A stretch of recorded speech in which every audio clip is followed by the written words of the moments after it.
Hey guys, tonight, we're stepping into the dust-choked, sword-clashing world of the Crusades, where faith, fury, and a whole lot of bad decisions collide. Picture yourself standing on a sun-scorched hill in 1096, the air thick with the stench of unwashed pilgrims and the distant clang of steel. You're surrounded by a ragtag army of peasants and knights, all shouting about liberating Jerusalem, their eyes wild with zeal. One glance at your flimsy tunic and bare feet, and you know you probably won't survive this.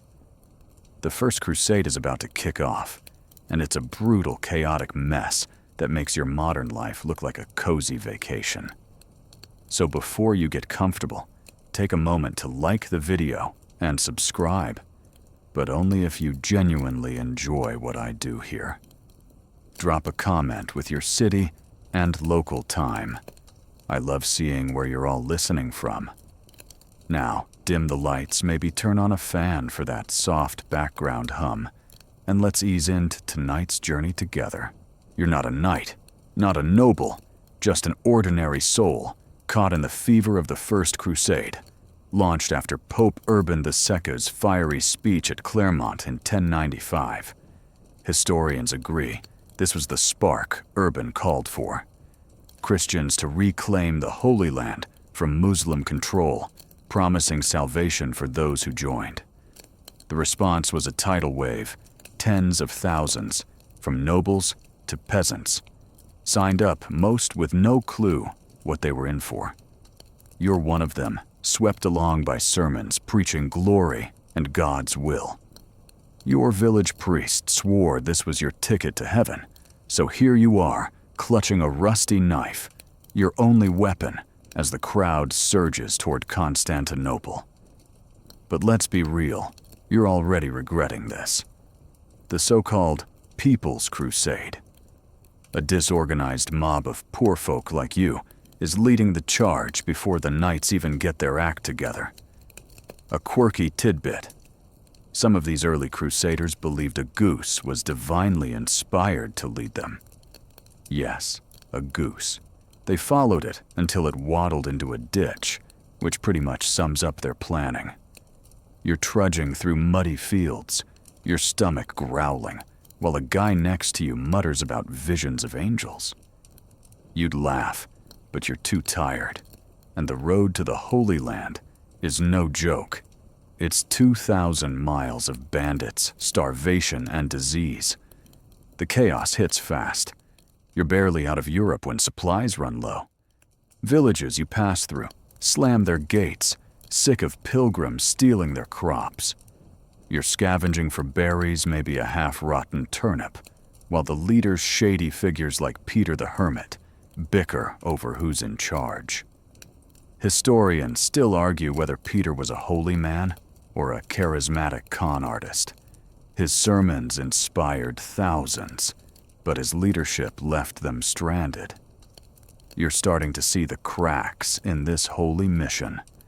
The crowd's zeal is fading, replaced by fear, as you hear rumors of Turkish armies waiting across the Bosphorus. Your feet are blistered, your tunic soaked in sweat, and every step feels like a betrayal of that naive hope you had back home.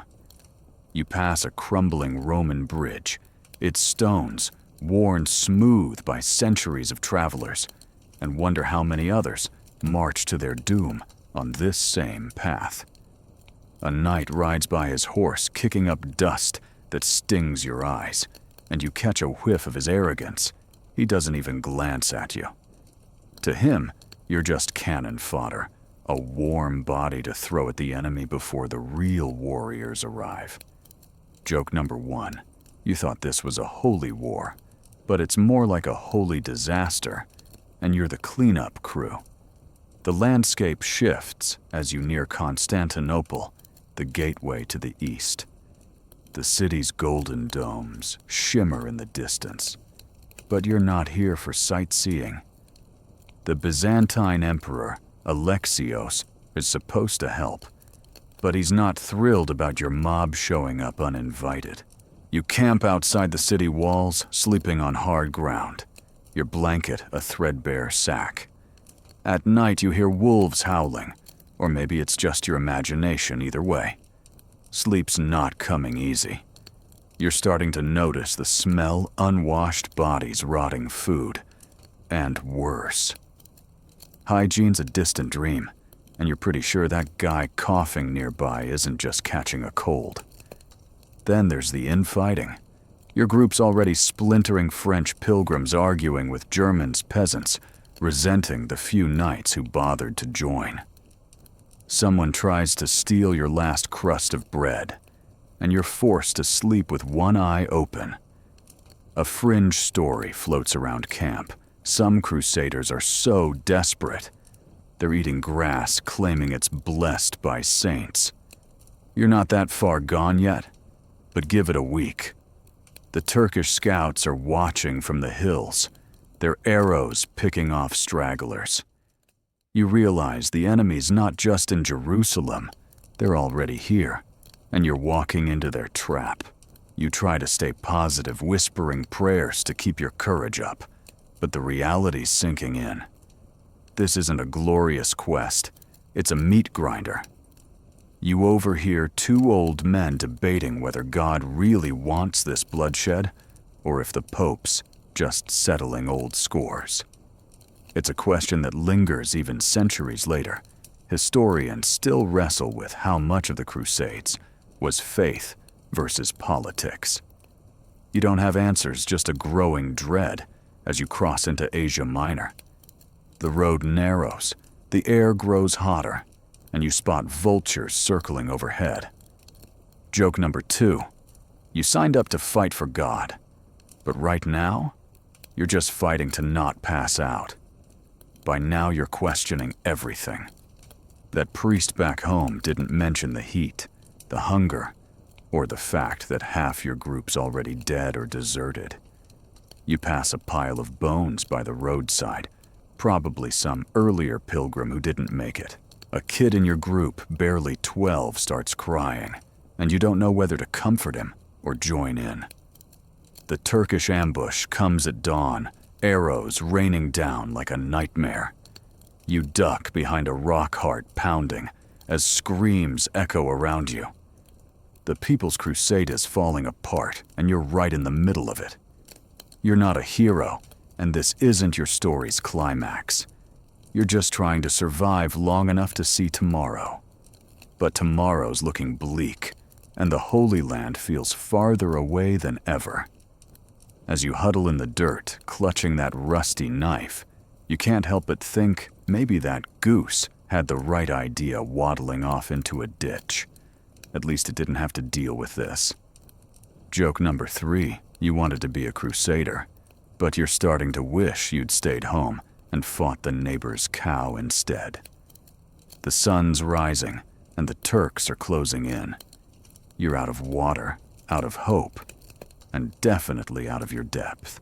The First Crusade's just getting started, but for you, it's already a lesson in why zeal doesn't pay the bills or keep you alive. You're still alive somehow, but the road ahead isn't getting any kinder. After the disaster of the People's Crusade, you've latched onto the main army of the First Crusade, a mix of knights, foot soldiers, and desperate stragglers like you marching toward the Holy Land. The year is 1097, and you're trudging through Anatolia's dusty plains, your lips cracked, your stomach a hollow pit. Starvation is your new companion, and it's not the romantic hunger you might imagine from a fasting trend. It's the kind that makes you dream of chewing leather. The Crusades you're learning aren't just about swords and faith.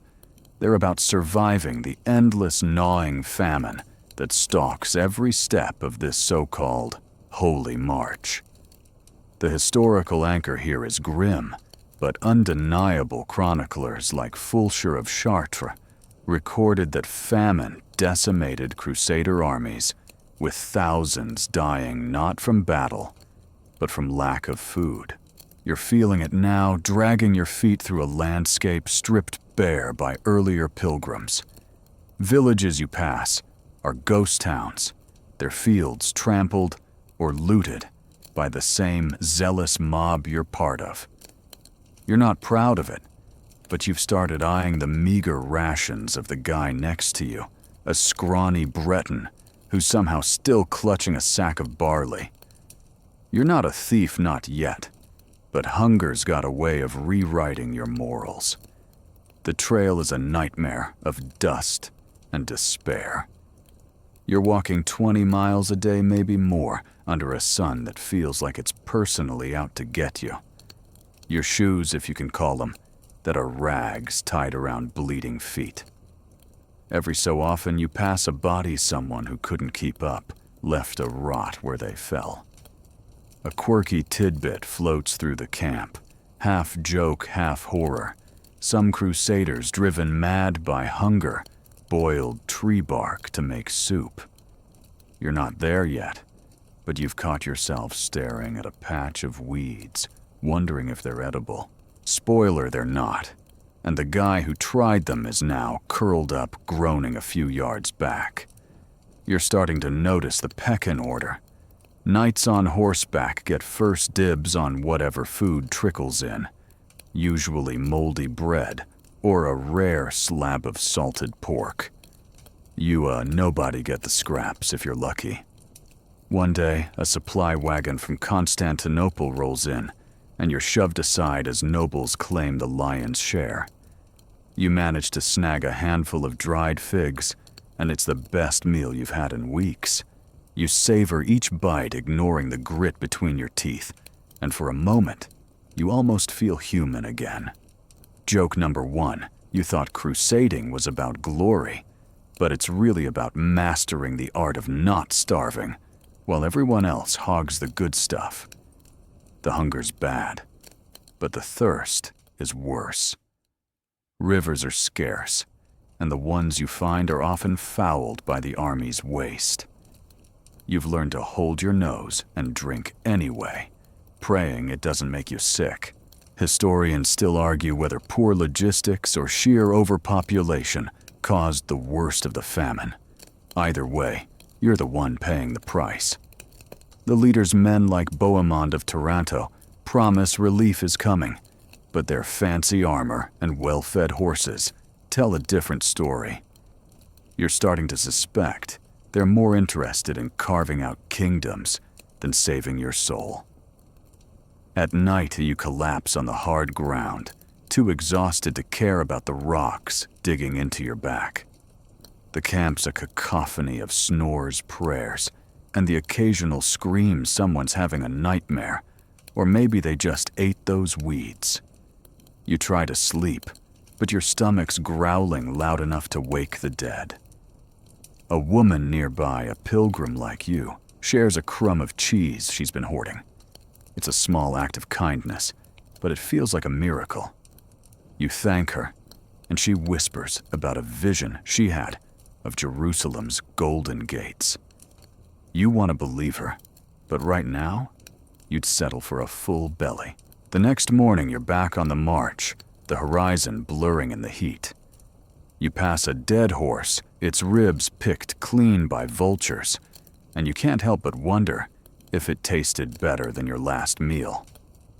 The thought makes you gag, but it lingers. A fringe rumor's making the rounds some crusaders in the rear guard resorted to eating dogs. You don't know if it's true, but you're not judging hunger's a brutal teacher. You're starting to understand why the chroniclers wrote so much about divine providence. It's the only thing keeping you from giving up entirely. You try to distract yourself by watching the landscape. Anatolia's rugged hills are beautiful in a stark, unforgiving way, but beauty doesn't fill your stomach. You spot a hare darting through the scrub, and for a wild moment you consider chasing it. Then you remember you're too weak to run, and besides, the knights would probably claim it anyway. Joke number 2, you came to fight for the Holy Land, but right now, you're losing a war against your own appetite. The army's mood is souring. Fights break out over crumbs, and you've seen men beaten for less. You keep your head down, clutching your knife, not for Turks, but for anyone who tries to steal your last crust. The campfires at night are fewer now. There's barely enough wood, let alone food, to cook. You overhear two soldiers debating whether God's testing you all, or just forgotten you. It's a question that echoes through history. Scholars still wrestle with how faith held these armies together, despite the suffering. You're not sure what you believe anymore, but you keep moving one aching step at a time. By now, you're a shadow of who you were. Your cheeks are sunken, your ribs sharp under your skin. You've lost track of how many have died, hundreds, maybe thousands, and the march is far from over. You pass a shrine, a crude cross, planted by some hopeful soul, and you pause to pray. Not for Jerusalem, not for glory, just for a loaf of bread. The irony isn't lost on you. You left home to fight for God, but now you're begging Him for a snack. The day ends with a rare stroke of luck. A merchant caravan trading with the army offers grain at a price. You've got no coin, but you barter a scrap of cloth you've been using as a scarf. The grain's coarse, full of chaff, but you grind it between stones and mix it with muddy water. It's not bread, it's barely food. But it's something, and you eat it slowly, savoring the ache in your jaw. Joke number 3, you used to dream of feasts, but now your big fantasy is a bowl of porridge that doesn't taste like dirt. As you lie down, the stars above are bright indifferent. You think of that goose from the People's Crusade, the one that led those poor souls nowhere. You almost envy it. At least it didn't have to march through this. Tomorrow, you'll face more miles, more hunger, and the looming shadow of battles to come. For now, you close your eyes, hoping sleep will quiet the growling in your gut, if only for a few hours. You're still marching, a hollow-eyed shadow of the hopeful pilgrim you once were. But now, the horizon promises something new. The city of Antioch, a fortress of stone and secrets. It's 1097, and the First Crusade's main army, battered but stubborn, has reached this key stronghold on the road to Jerusalem. You're about to learn why siege warfare is a special kind of hell. The walls loom ahead, towering and unyielding, and you're stuck outside them, trapped in a grinding stalemate that makes starvation seem like a warm-up. Antioch's defenders, a mix of Seljuk Turks and local forces, aren't budging, and you're about to endure months of suffocating, soul-crushing siege tactics that test every ounce of your will to keep going. The historical backbone of this moment is well documented. The siege of Antioch, lasting from October 1097 to June 1098, was a pivotal and brutal chapter of the First Crusade. The Crusaders, numbering around 40,000 at the start, faced a heavily fortified city with dwindling supplies and no easy way in. You're one of the grunts, not a knight plotting strategy, so your job is simple, but awful: survive the waiting game. You're camped in a sprawling, filthy sea of tents, the air thick with smoke and the stench of unwashed bodies. The Orontes River nearby is your lifeline, but it's also a sewer every latrine drains into it, and you're still drinking from it. Your stomach churns, but thirst doesn't care about dignity. The siege is a masterclass in misery. You're tasked with hauling logs for makeshift ladders, your hands blistered and bleeding. The knights bark orders, their armor gleaming while you're caked in mud. Food scarcer than ever. Remember that hunger from the march. It's back, and it's brought friends. You're down to chewing roots, and the occasional handful of millet doled out by quartermasters who act like they're guarding gold. A quirky tidbit floats through the camp. Some crusaders desperate for protein started eating frogs from the riverbank. You're not that hungry yet, but you've caught yourself eyeing a sluggish one, wondering if it tastes better than the moldy barley you choked down yesterday. The defenders aren't making it easy. They hurl stones from the walls, and you've learned to duck when you hear the whistle of a catapult. One day, a rock the size of a sheep lands a few yards away, spraying dirt into your eyes. You're shaking, but you can't stop working. Slacking means no rations. The Crusaders' own siege engines hulking wooden towers are under construction, but they're slow going. You help drag ropes to hoist beams, your muscles screaming while Turkish archers take pot shots from above. You're starting to hate those walls. They're gray stone mocking your every step. Joke number one, you came to conquer Antioch, but right now, you're just conquering your urge to curl up and cry. Nights are worse. The camp never sleeps. There's always shouting, hammering, or the wail of someone who's lost a friend to dysentery. You huddle under a tattered cloak, the ground damp beneath you. The cold seeps into your bones, and you dream of the warm hearth you left behind, back when crusading sounded like an adventure. You overhear two soldiers whispering about a relic, a supposed piece of the true cross that's boosting morale among the knights. You're skeptical. Historians still argue whether such relics were genuine or clever propaganda, but you're too tired to care. All you know is it's not filling your stomach or keeping arrows out of your back. The siege drags on, weeks turning into months. You're weaker now, your ribs sharp under your skin. The leaders Bohemond, Raymond of Toulouse, Godfrey of Bouillon keep promising a breakthrough, but you're starting to doubt them. Then comes a flicker of hope. A traitor inside Antioch, a man named Firuz, offers to betray the city.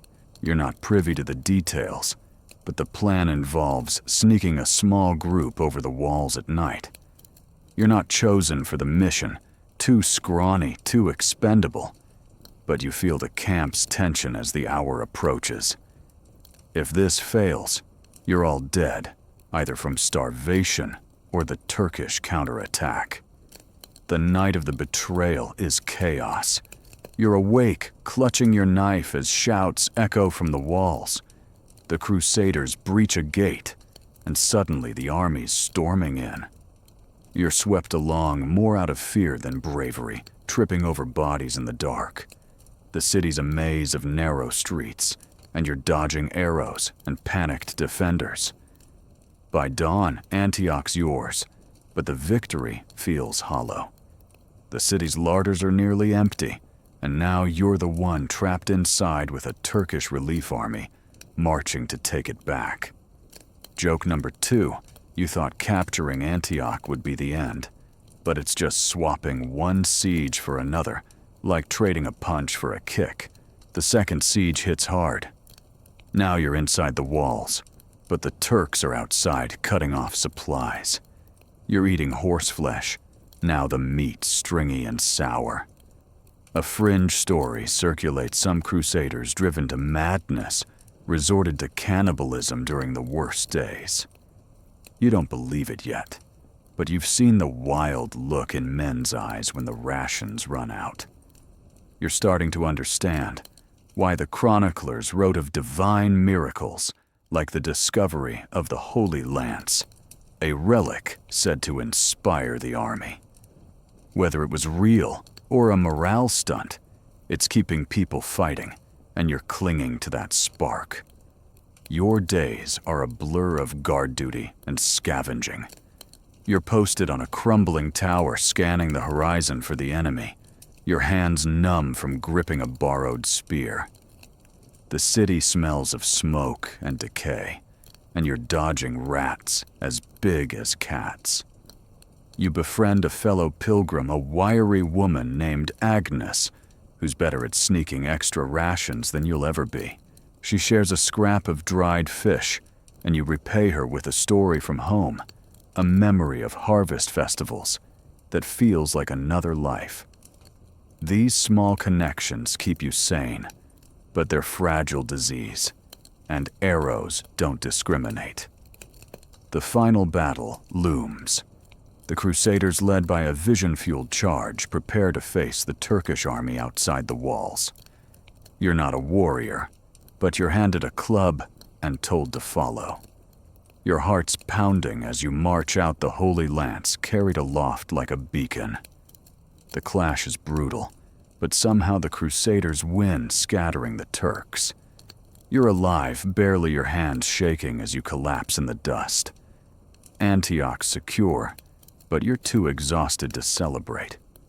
Joke number 3, you survived the siege, but you're pretty sure the real enemy was that frog you didn't eat. As you sit among the ruins, nursing a bruised shoulder, you realize the cost. Thousands are dead, the city's a wreck, and Jerusalem's still far off. You think of that goose from the People's Crusade, the one that led its followers nowhere. You're starting to feel like you're chasing your own goose, a dream of glory that's crumbling with every step. But you're still here, and that's something. Tomorrow, you'll march again toward a future that feels more like a fever dream than a holy quest. You're still reeling from Antioch's blood-soaked victory, but there's no time to rest. The First Crusade grinds on, and you're marching south toward Jerusalem, your body aching, your spirit fraying. It's 1098, and the Crusader army, now a leaner, harder beast, is a mix of devout pilgrims and battle-scarred survivors. You're caught in the middle, not quite a soldier, but no longer just a dreamer. This stretch of the journey is where the knight's code of chivalry honor loyalty. All that shiny stuff slams headfirst into the raw chaos of war. You're about to see that the songs sung about noble warriors don't tell the whole story, and the battlefield is a brutal place where ideals get trampled in the mud. The historical anchor is clear chivalry, as described in medieval texts like those of chronicler William of Tyre, was a guiding principle for knights, emphasizing virtues like courage and protection of the weak. But in practice, especially during the Crusades, it was often more myth than reality. You're trudging alongside knights in dented armor, their banners flapping in the dry wind, and you're starting to notice the gap between their lofty oaths and their actions. They're supposed to be God's champions, but you've seen them shove peasants like you out of the way to grab the last scraps of food, or loot a village without a second thought. You're assigned to a supply detail, hauling sacks of grain for the horses. Knights' mounts eat better than you do. The road is a rocky mess, twisting through hills where bandits lurk. You're sweating under the weight, your shoulders raw, when a knight, Sir Hugh, rides up. He's all polished steel, and stern glares, barking at you to move faster. You stumble, dropping a sack, and he curses you as useless chaff. So much for protecting the weak. Later, you overhear him boasting about sparing a Turkish prisoner's life, calling it chivalrous. You roll your eyes. Yesterday, he trampled a child who got in his horse's way. Joke number 1. Chivalry's supposed to be a knight's code, but it's more like a suggestion they ignore when it suits them. The battlefield is where the chaos really takes over. You're not fighting, thank God, but you're close enough to hear the screams and smell the blood. The army's clashing with a local emir's forces, a skirmish to secure a river crossing. Knights charge in formation, their lances gleaming. But the moment the lines break, it's a free-for-all. You see Sir Hugh hack down a fleeing enemy, then turn and rob the body before the dust settles. The code says to show mercy, but mercy's in short supply when survival's on the line. A quirky tidbit spreads among the camp. Some knights obsessed with honor would challenge enemies to single combat mid-battle like it's a tournament. You find it absurd. While they're posturing, you're dodging stray arrows and praying for the fight to end. The aftermath is worse. You're sent to clear the field, dragging bodies to a pyre to prevent disease. The ground's slick with blood, and you're gagging as you work. A knight squire barely older than you brags about his master's noble deeds while stepping over a dead peasant without a glance. You're starting to see the pattern chivalry's a privilege for the armored elite, not a promise to folks like you.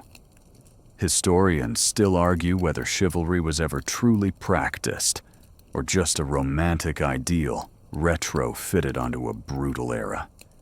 All you know is that the knight's oaths feel like empty words when you're the one cleaning up their mess.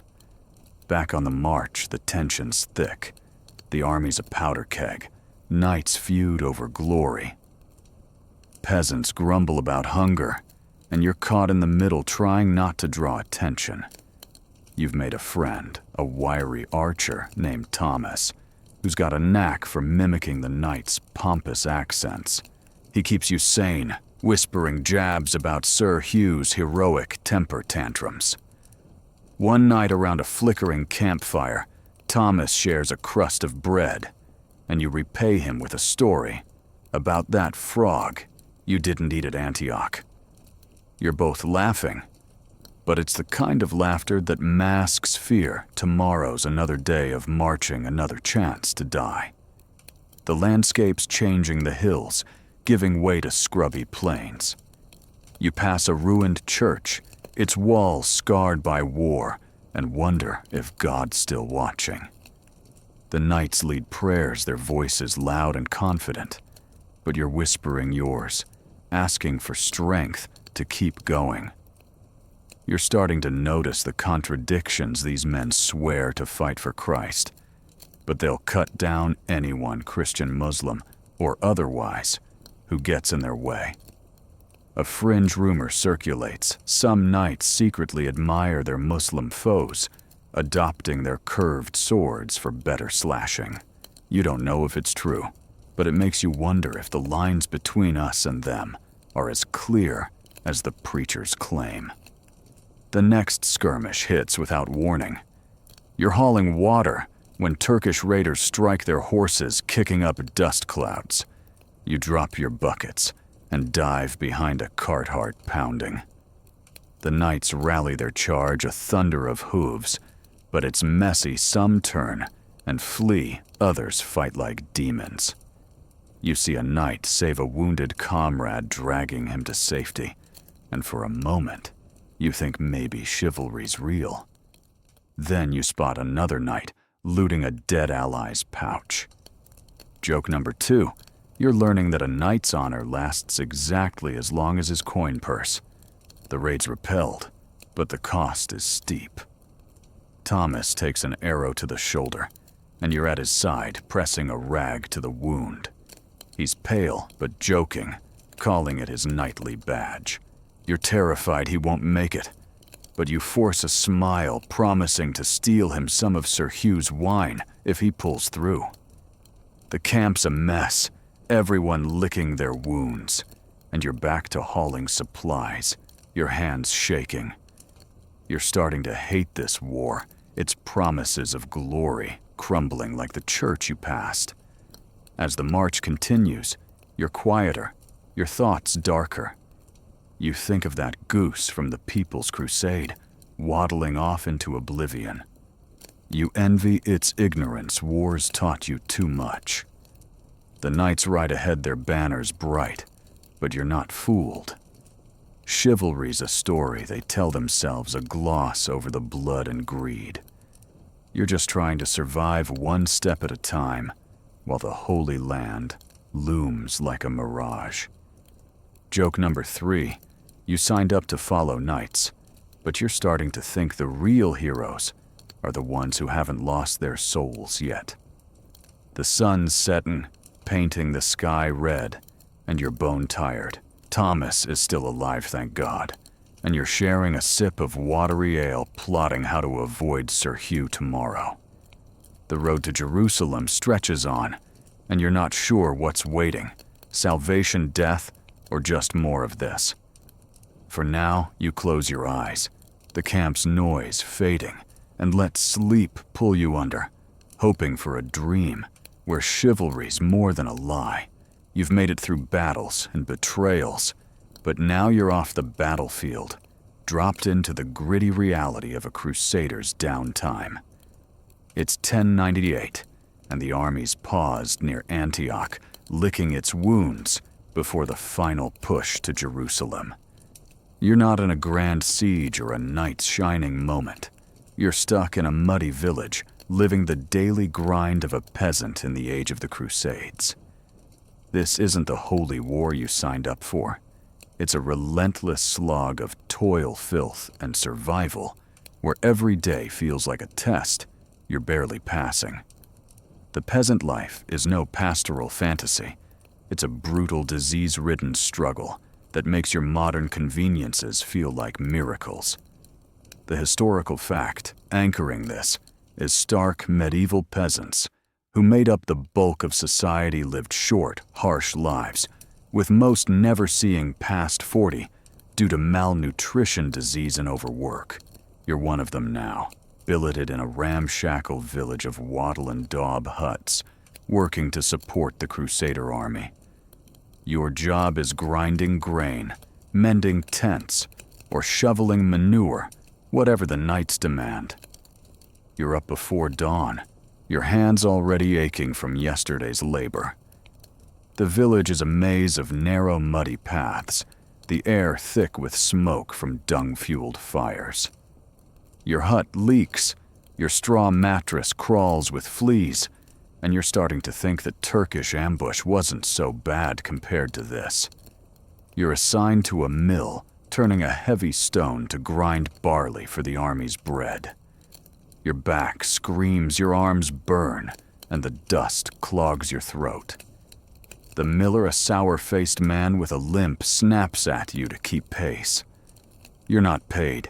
Your reward is a daily hunk of bread and a bowl of watery pottage, a mix of oats and whatever herbs the cook could scrounge. It tastes like sadness, but you eat every bite, knowing it's all you'll get. A quirky tidbit floats around. Some peasants believed eating a toad could cure toothaches. You've got a molar throbbing, but you're not desperate enough to try it yet. Still, you're eyeing the pond with suspicion. The village is a petri dish of disease. You're dodging coughs and sneezes, knowing one wrong breath could land you in a fever you won't shake. Sanitation's a myth. There's a communal latrine pit, but it's overflowing, and the stream where you fetch water is suspiciously close. You've learned to boil it when you can, but firewood's scarce, and the knights claim most of it. You're starting to understand why plague was a constant shadow. Historians estimate diseases like dysentery killed more crusaders than swords. You're washing your hands in cold water, praying it's enough, but the grime under your nails tells a different story. Joke number 1. You thought crusading was about fighting infidels, but it's really about fighting the urge to scratch every flea bite. The social order is brutal. The knights and nobles camped nearby treat you like furniture, useful but invisible. You're hauling water when a squire shoves you aside his master's horse, needing a drink first. You bite your tongue. Talking back means a whipping. The village headman, a weaselly type who grovels to the crusaders, hoards extra rations while you go hungry. You're starting to see the feudal system for what it is, a pyramid, where you're the base crushed under everyone else's weight. At night, you collapse in your hut, the straw poking through your thin blanket, and dream of home until a rat scurries over your face, snapping you awake. Community keeps you going. You've bonded with a washerwoman named Marjorie, who's got a sharp tongue and a knack for smuggling turnips from the Lord's garden. She shares one with you, raw and earthy, and it's the best thing you've tasted since Antioch. You repay her with a story about Thomas, your wounded archer friend, who's recovering, but still milking his heroic injury for extra ale. Marjorie laughs, and for a moment the grind feels bearable. But the moment fades when you hear a child coughing in the next hut, a wet, rattling sound that spells trouble. Historians still argue whether peasant solidarity or sheer desperation drove survival in these conditions. You're betting on both. The work never stops. You're sent to repair a fence, your hand splintered from hammering rough wood. The village is on edge. Raiders hit a nearby settlement, and you're all potential targets. You're no fighter, but you're handed a sharpened stick and told to stand watch. The night's cold, the wind cutting through your tunic, and you're jumping at every rustle. A fringe rumor spreads. Some villagers swear a saint's ghost guards the fields, scaring off bandits. You're skeptical, but you're whispering prayers anyway, just in case. The darkness feels alive, and not in a good way. Then there's the church, the village's heart. Sunday Mass is mandatory, and you're packed into a damp stone building, the priest droning in Latin you don't understand. He preaches about the Crusades' divine mission, but you're distracted by the ache in your legs and the kid next to you picking lice from his hair. The priest's well-fed, his robes clean, and you're starting to resent how the church thrives while you scrape by. Still, you drop a pebble in the offering box, your only coin, hoping it buys you some heavenly favor. Joke number 2. You're serving God's army, but God's not signing your paycheck. The seasons are turning, and winter's threat looms. The harvest was meager, and the Crusaders took most of it. You're facing months of even leaner meals, maybe just cabbage and hope. You're learning to stretch every morsel, mixing acorns into your pottage when the barley runs low. Marjorie teaches you to spot edible weeds, but they're bitter, and your stomach's not impressed. You're starting to feel like that goose from the People's Crusade, waddling toward nothing. The village is your world now, its rhythms of work and want dictating every hour. You're not a crusader here, you're a cog in a machine that doesn't care if you break. As you lie in your hut, the wind howling outside, you think of Thomas and his bad jokes, of Antioch's bloody walls, of the knights who ride past without a glance. The crusade feels distant, a story for someone else. Your fight is here against hunger, cold, and the slow grind of a life that chews up dreamers. Joke number 3, you came to save Jerusalem, but right now, you're just trying to save yourself from another bowl of that pottage. Sleep pulls at you heavy and relentless, and you let it come, hoping tomorrow's kinder, or at least brings a turnip. You're back in the thick of the Crusades' grind, but now you're face to face with a foe deadlier than any Turkish blade, the sheer filth of medieval life. It's 1098, and you're still near Antioch, camped with the Crusader army as it regroups for the march to Jerusalem. The air's heavy with the stench of sweat waste and something sour you can't quite place. Plague and poor hygiene are your new reality, and they're not just inconveniences, they're silent killers that make every cough, every sip of water, a roll of the dice. You're learning fast that in the age of the Crusades, staying clean is a fantasy, and medicine is often more terrifying than the diseases it's meant to cure. The historical fact is grim medieval hygiene was abysmal, and diseases like dysentery and typhus ravaged armies and civilians alike, with chroniclers like Albert of Aachen noting that sickness claimed more lives than combat during the First Crusade. You're living that truth, now wading through a camp where sanitation is a distant dream.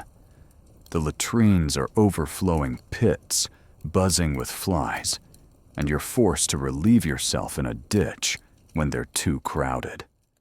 The Orontes River. Your main water source is a murky soup of human waste and animal carcasses. You boil what you can, but the wood's scarce, and you're often too desperate to care.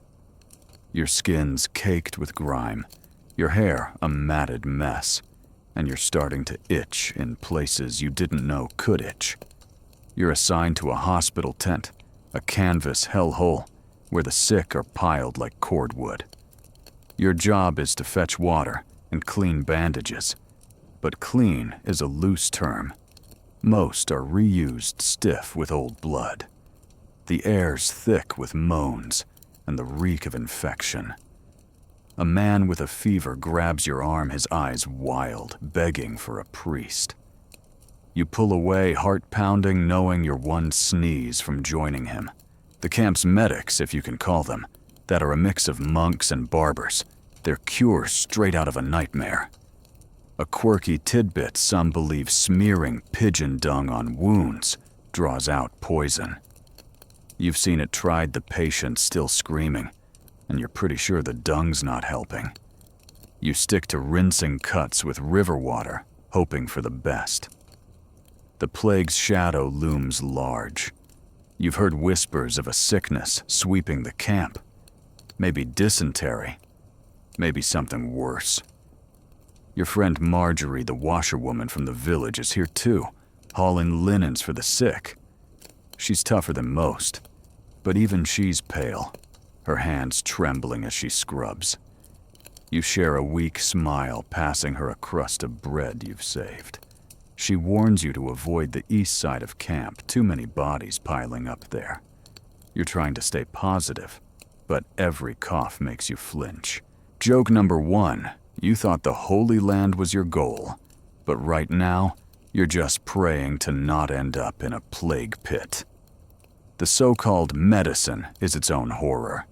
A monk physician bleeds a patient with a rusty knife, claiming it balances the humors.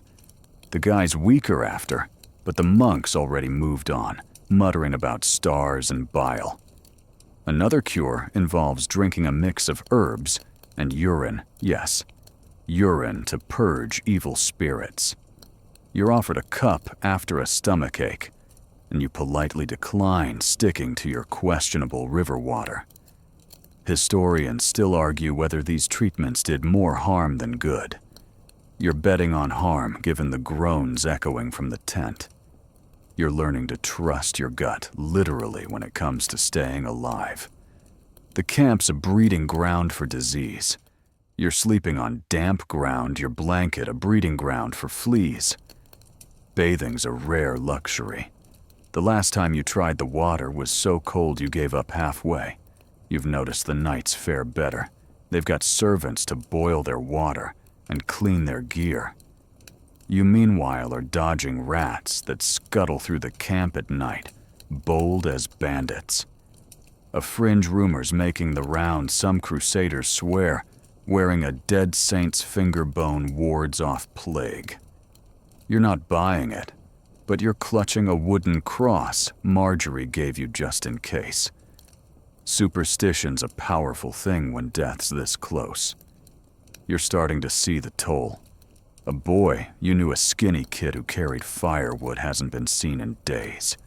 You find out he's gone, fever took him, and his body's already in a shallow grave. You're shaken, but there's no time to mourn. The medics need more bandages, and you're back to work. The camp's mood is grim, everyone on edge. You overhear 2 soldiers debating whether God's punishing the army for its sins or testing its faith. It's a question that lingers. Scholars still wrestle with how Crusaders justified their suffering. You don't have answers, just a growing fear that you're next. You try to keep clean, splashing your face with water, but it's a losing battle. Your tunic's stiff with dirt, and you're pretty sure you smell worse than the latrine pit. Marjorie teaches you to rub mint leaves on your skin to mask the stench. It helps barely. You're both laughing, a rare moment of lightness, when a scream cuts through the camp. Another patient's died, and the medics are burning his bedding, the smoke stinging your eyes. You're starting to hate this place, its endless cycle of sickness and despair. Joke number 2, you came to fight for Jerusalem, but you're spending more time fighting off fleas than foes. The days blur together, each one a gauntlet of filth and fear. You're weaker now, your stomach cramping from bad water. You're still hauling buckets, but your steps are slower, your breath ragged. Marjorie's your lifeline, slipping you an extra sip of her ale when the medics aren't looking. You repay her with a story about Thomas, your archer friend, who's back on his feet, cracking jokes about his battle scar. It's a small comfort, but it keeps you going. The camp's a pressure cooker, and you're just trying to not break. As night falls, you collapse outside the tent, the stars cold and distant. You think of that goose from the People's Crusade, blissfully clueless as it waddled to nowhere. You envy it. Ignorance sounds nice right now.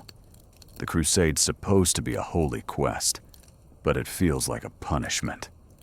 You're dodging plague, choking on filth, and praying the next sip of water doesn't kill you. Joke number 3.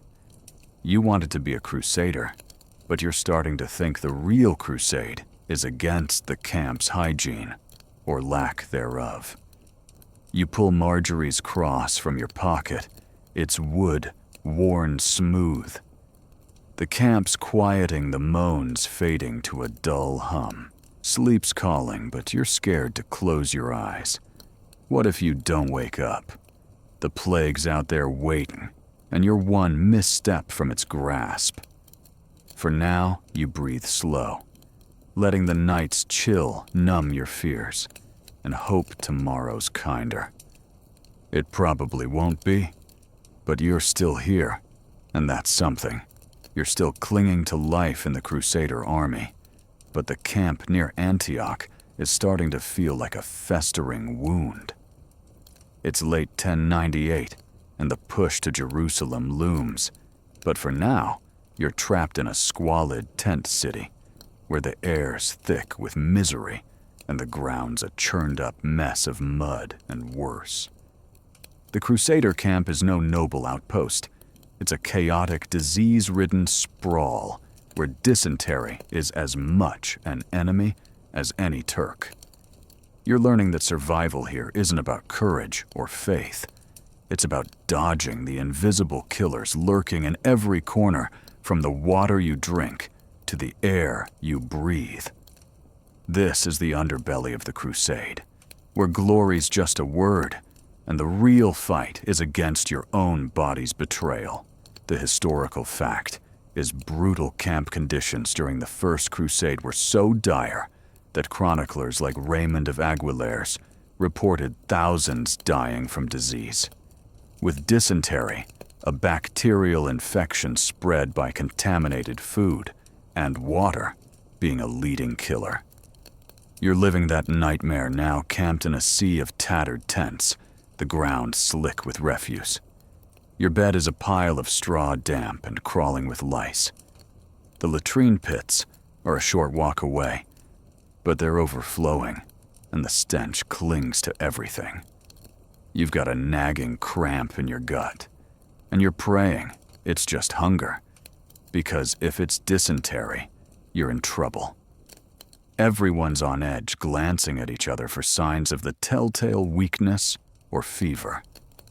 Your job is hauling firewood for the camp's cook fires, a back-breaking task that keeps you moving through the chaos.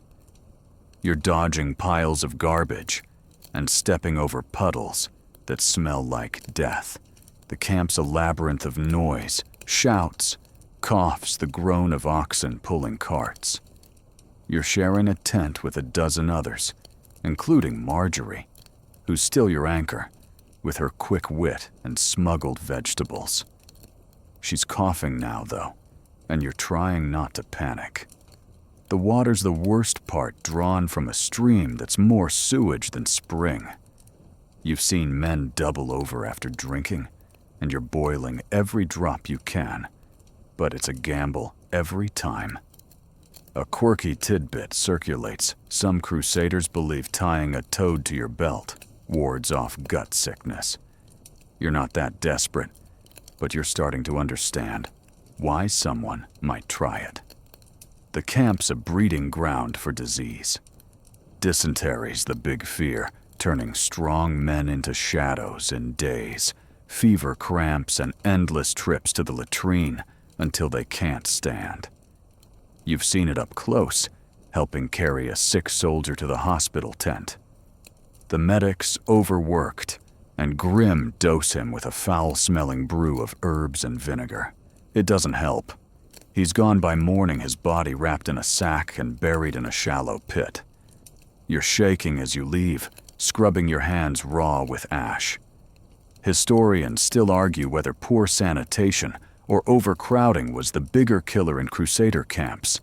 You're betting on both, given the state of this place. Joke number 1.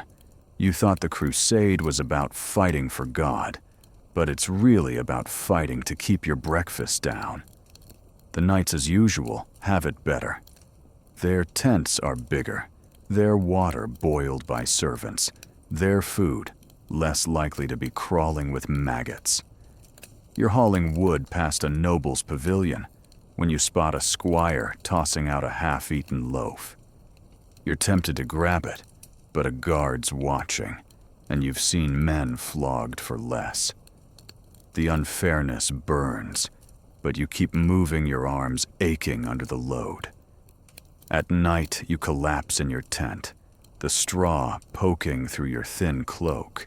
Marjorie shares a carrot, her latest acquisition, and you nibble it slowly, savoring the crunch. She's quieter now, her cough deeper, and you're forcing yourself to believe it's just the damp air. The camp's routines are relentless. You're up at dawn hauling wood, dodging the sick, and trying to stay clean in a place where clean is a cruel joke. Bathing's a fantasy you tried once in a freezing stream and gave up when your teeth started chattering. Your tunic's a patchwork of stains, and you're pretty sure you're hosting an entire flea circus. A fringe rumor's making the rounds. Some soldiers swear drinking their own urine cures dysentery. You're not buying it, but you've seen a guy try, and the look on his face was almost worth the stench. You stick to your boiled water, clutching Marjorie's wooden cross for luck. The fear's constant. Every cramp, every wave of nausea has you wondering if it's your turn. You're starting to notice the signs. Pale faces, sunken eyes, the slow shuffle of the sick. A woman in your tent, a pilgrim who sang hymns to keep spirits up, stopped singing yesterday. Today she's gone, and her spot's already filled by another desperate soul. You're trying to stay strong, but the camp's grinding you down. You think of Thomas, your archer friend, who's back with the army, probably joking about his scar. You wish he were here. His humor might cut through the gloom. The medics are out of ideas. They're burning sage to purify the air, but it just makes your eyes water. One monk suggests praying to Saint Roch, patron of plague victims, and you're on your knees that night, whispering for protection. The camp's a pressure cooker, and you're feeling the strain fights break out over water, and you've seen men steal from the dying. You're clutching your knife closer now, not for Turks, but for the desperate. Joke number 2, you came to save Jerusalem, but you're spending more time saving your spot by the fire. As the days drag on, you're weaker, your steps slower. Marjorie's cough is worse, and you're slipping her your share of bread hoping it helps. She scolds you, but eats it, her eyes grateful. You're both clinging to small acts of kindness, like sharing a story about that frog you didn't eat at Antioch. It's a weak laugh, but it's something. The camp's a crucible forging bonds as fast as it breaks them. You're starting to understand why the chroniclers wrote of miracles. Only divine intervention seems to explain why you're still standing. The sun's setting, and you're hauling one last load of wood, the camp's fires flickering like stars in the dusk. You think of that goose from the People's Crusade, waddling off into oblivion. You're jealous of its simplicity. Disease doesn't care about zeal or honor. The Crusade's supposed to be a holy mission, but it feels like a punishment, a test. You're failing one cramp at a time. Joke number 3, you wanted to be a crusader, but you're starting to think the real crusade is against the camp's latrines. You collapse in your tent, the straw damp under you. Marjorie's asleep, her breathing uneven, and you're whispering prayers for her. For you, for anyone listening. The camp's quieting, the moans fading to a low hum. Sleep's calling, but it's a fragile escape. Dysentery's out there waiting. You pull Marjorie's cross from your pocket, its edges worn smooth, and hold it tight. The night's cold, the stars indifferent, but you're still here for now. You close your eyes, hoping tomorrow brings a miracle, or at least a cleaner stream. You're still slogging through the First Crusade, the dream of Jerusalem fading under the weight of endless hardship. It's early 1099, and the army's finally moving south, leaving Antioch's disease-riddled camp behind. But the road is no kinder, and now you're facing a new kind of danger betrayal. The Crusades aren't just a war against distant enemies. They're a snake pit of shifting alliances, where today's ally can be tomorrow's foe. You're caught in the middle, a lowly pilgrim surrounded by nobles and knights whose schemes and stabs, literal and figurative, make every step feel like a gamble. Trust is a luxury you can't afford, and you're learning that betrayal in these holy wars cuts deeper than any sword. The historical anchor is undeniable. The First Crusade was rife with internal conflicts, with chroniclers like Fulcher of Chartres documenting how leaders like Bohemond and Raymond of Toulouse clashed over power and territory, often undermining the common goal. You're seeing it firsthand now, trudging through a rocky valley, your feet blistered, your stomach growling. The army's a fragile coalition, French, Norman, and German factions, each loyal to their own lord, not some grand crusader ideal. You're just a foot soldier hauling supplies, but you feel the tension like a storm brewing. The knights ride ahead, their banners bright, but you've heard whispers of secret meetings, deals struck in the dark, and allies ready to turn for a slice of land or glory. You're assigned to a foraging party scrounging for food in a stripped-bare countryside. Your group's a mix of peasants and a few squires, led by a minor knight named Guy, who's all swagger and no sense. You're digging for roots when you overhear two squires muttering about a plan Guy's lord, a Norman, is negotiating with a local emir to share a nearby town, even if it means abandoning the Crusades' push to Jerusalem. You're stunned, aren't you? All here for the holy city. But the squires laugh, saying loyalty's just a word when gold's on the table. You keep quiet, but your gut twists. A quirky tidbit floats around the camp. Some nobles carried wax seals to forge letters, framing rivals for treason. You're starting to wonder if Guy's got one tucked in his saddlebag. The betrayal hits closer when your foraging party runs into trouble. You're ambushed by Turkish scouts, arrows whistling from the hills.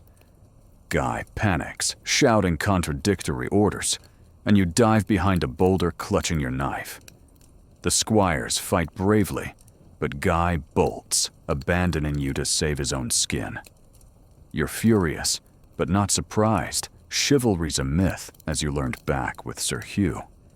You and a few others fend off the scouts, losing 2 men in the chaos.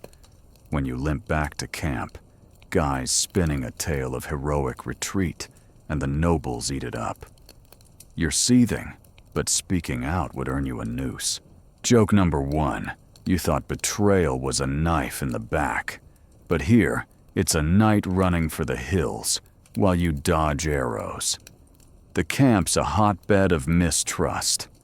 You're sharing a fire with Marjorie, who's shaken off her cough, thank God, and Thomas, your archer friend, who's back with his bad jokes.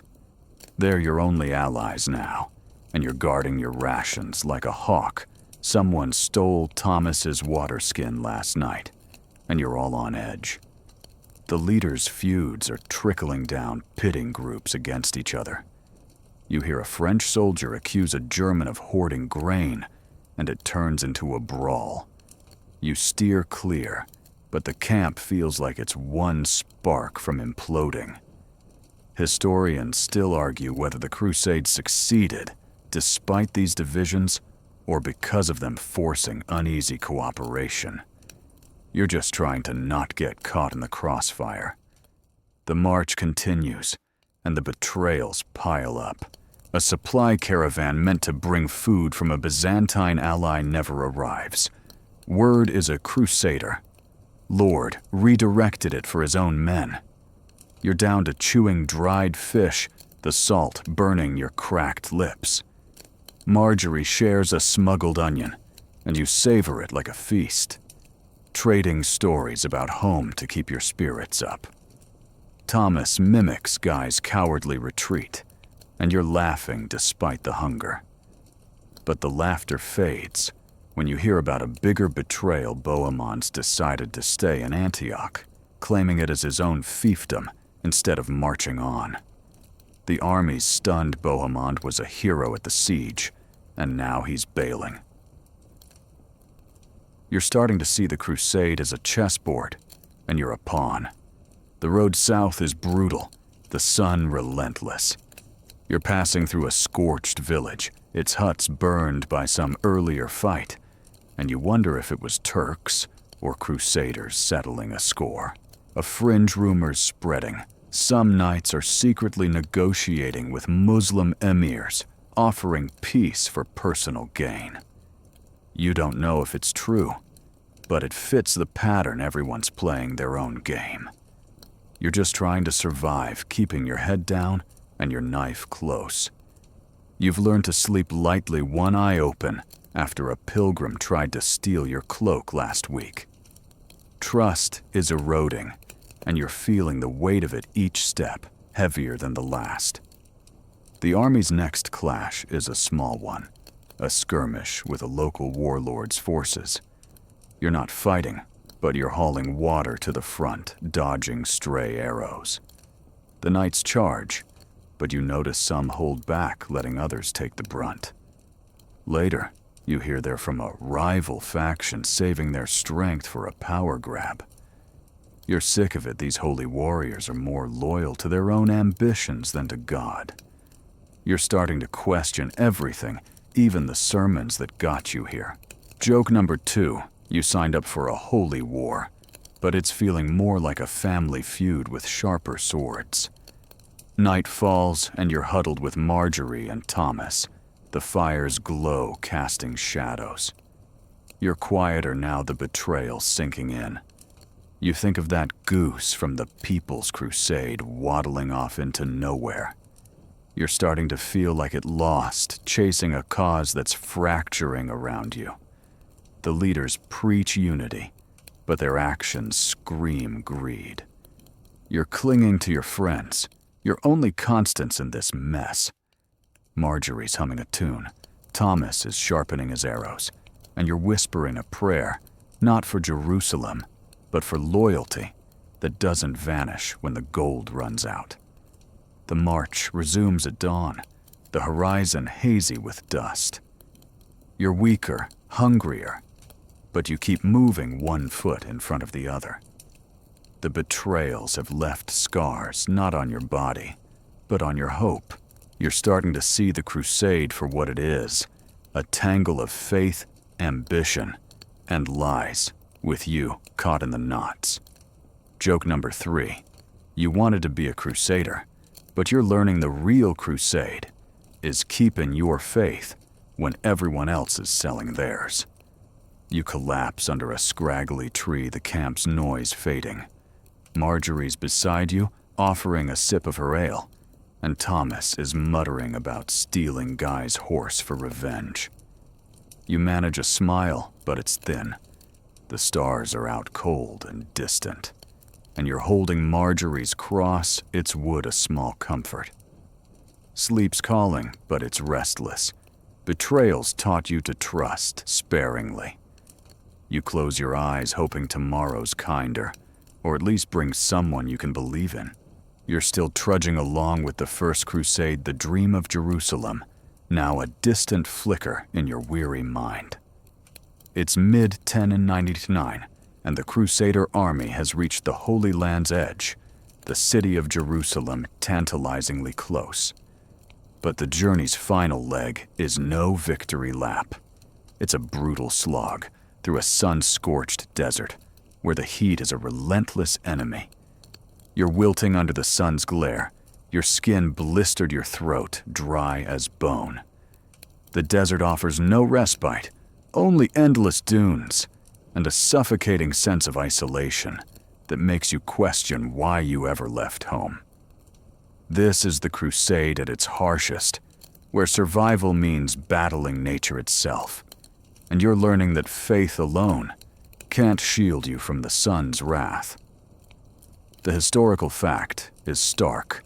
The Crusaders' march to Jerusalem in 1099 was plagued by extreme heat and scarce water, with chroniclers like Raymond of Aguilers noting that dehydration and heat stroke killed many before they ever saw the city's walls. You're feeling it now, stumbling across cracked earth, your tunic soaked with sweat. The armies are ragged line knights on stumbling horses, pilgrims like you dragging their feet. Your water skin's nearly empty, and the last stream you passed was a muddy trickle fought over like gold. You're rationing sips, each one a bitter reminder of how far you are from the rivers of home. You're tasked with carrying a bundle of tent poles, the wood digging into your shoulder. Every step kicks up dust that coats your face, stinging your eyes. The heat's oppressive, a heavy blanket that smothers your breath. You're dizzy, your vision blurring, but stopping means falling behind. And stragglers don't last long. Bandits lurk in the hills, and the vultures overhead aren't picky. A quirky tidbit's making the rounds. Some crusaders desperate for relief tried rubbing snake fat on their skin, believing it cooled the body. You're not that far gone, but you're eyeing a cactus, wondering if it's worth the spines to get at the juice inside. Spoiler, it's not, and the guy who tried is still cursing. The desert's a crucible stripping away pretense. The knights usually so high and mighty are suffering too. Their armor's like an oven, and you've seen one faint tumbling from his horse like a tin can. You'd laugh, but you're too parched. Water's the camp's obsession, and fights break out over who gets the next ration. You're clutching your water skin like a lifeline, sleeping with it under your arm after someone tried to steal it. Marjorie, your washerwoman friend, is still with you, her face sunburned but her spirit unbroken. She shares a sip of her water, and you repay her with a weak smile, too tired to talk. Thomas the archer is nearby, muttering about how the Holy Land's more holy oven than holy anything. His jokes keep you sane barely. The lack of shade is maddening. You're draping a rag over your head, but it's soaked through, offering no relief. The army's leaders, Godfrey of Bouillon, Raymond of Toulouse, promise wells ahead, but their words feel hollow. You're starting to resent their clean cloaks and shaded tents. Historians still argue whether poor planning or overconfidence led to the army's suffering in the desert. You're betting on both, given the chaos around you. You're passing a bleached skeleton half buried in sand, maybe a pilgrim, maybe a bandit, and it's a grim reminder of what's at stake. You're whispering prayers not for Jerusalem, but for a cloud, a breeze, anything to break this heat. Nights are a cruel tease. The temperature drops, and you're shivering under your thin cloak, the desert's chill as brutal as its heat. You're huddling with Marjorie and Thomas, sharing body warmth of the camp's fires too weak to help. The stars are brilliant, but they're cold, indifferent to your suffering. You're dreaming of water, rivers, lakes, even that foul stream from Antioch's camp. A fringe rumor spreading some pilgrims claim visions of St. George, promising a hidden spring. You're skeptical, but you're scanning the dunes anyway, hoping for a miracle. The desert's teaching you desperation, and it's a harsh lesson. The march grinds on each day, a repeat of the last. You're weaker now, your lips cracked, your tongue swollen. You're starting to see things shimmering pools that vanish when you blink. Heat stroke's a real threat, and you've seen men collapse, their faces red, their eyes glassy. The medics, if you can call them that, douse them with what little water's left, but it's rarely enough. You're trying to stay sharp, counting steps to keep your mind busy, but the heat's a fog clouding everything. Joke number 1. You thought the crusade was about fighting Turks, but it's really about fighting the urge to drink your own sweat. The army's morale is crumbling. Arguments erupt over nothing, a spilled drop, a careless shove. You're keeping your distance, sticking close to Marjorie and Thomas. You've learned to spot the signs of trouble, a flushed face, a slurred word.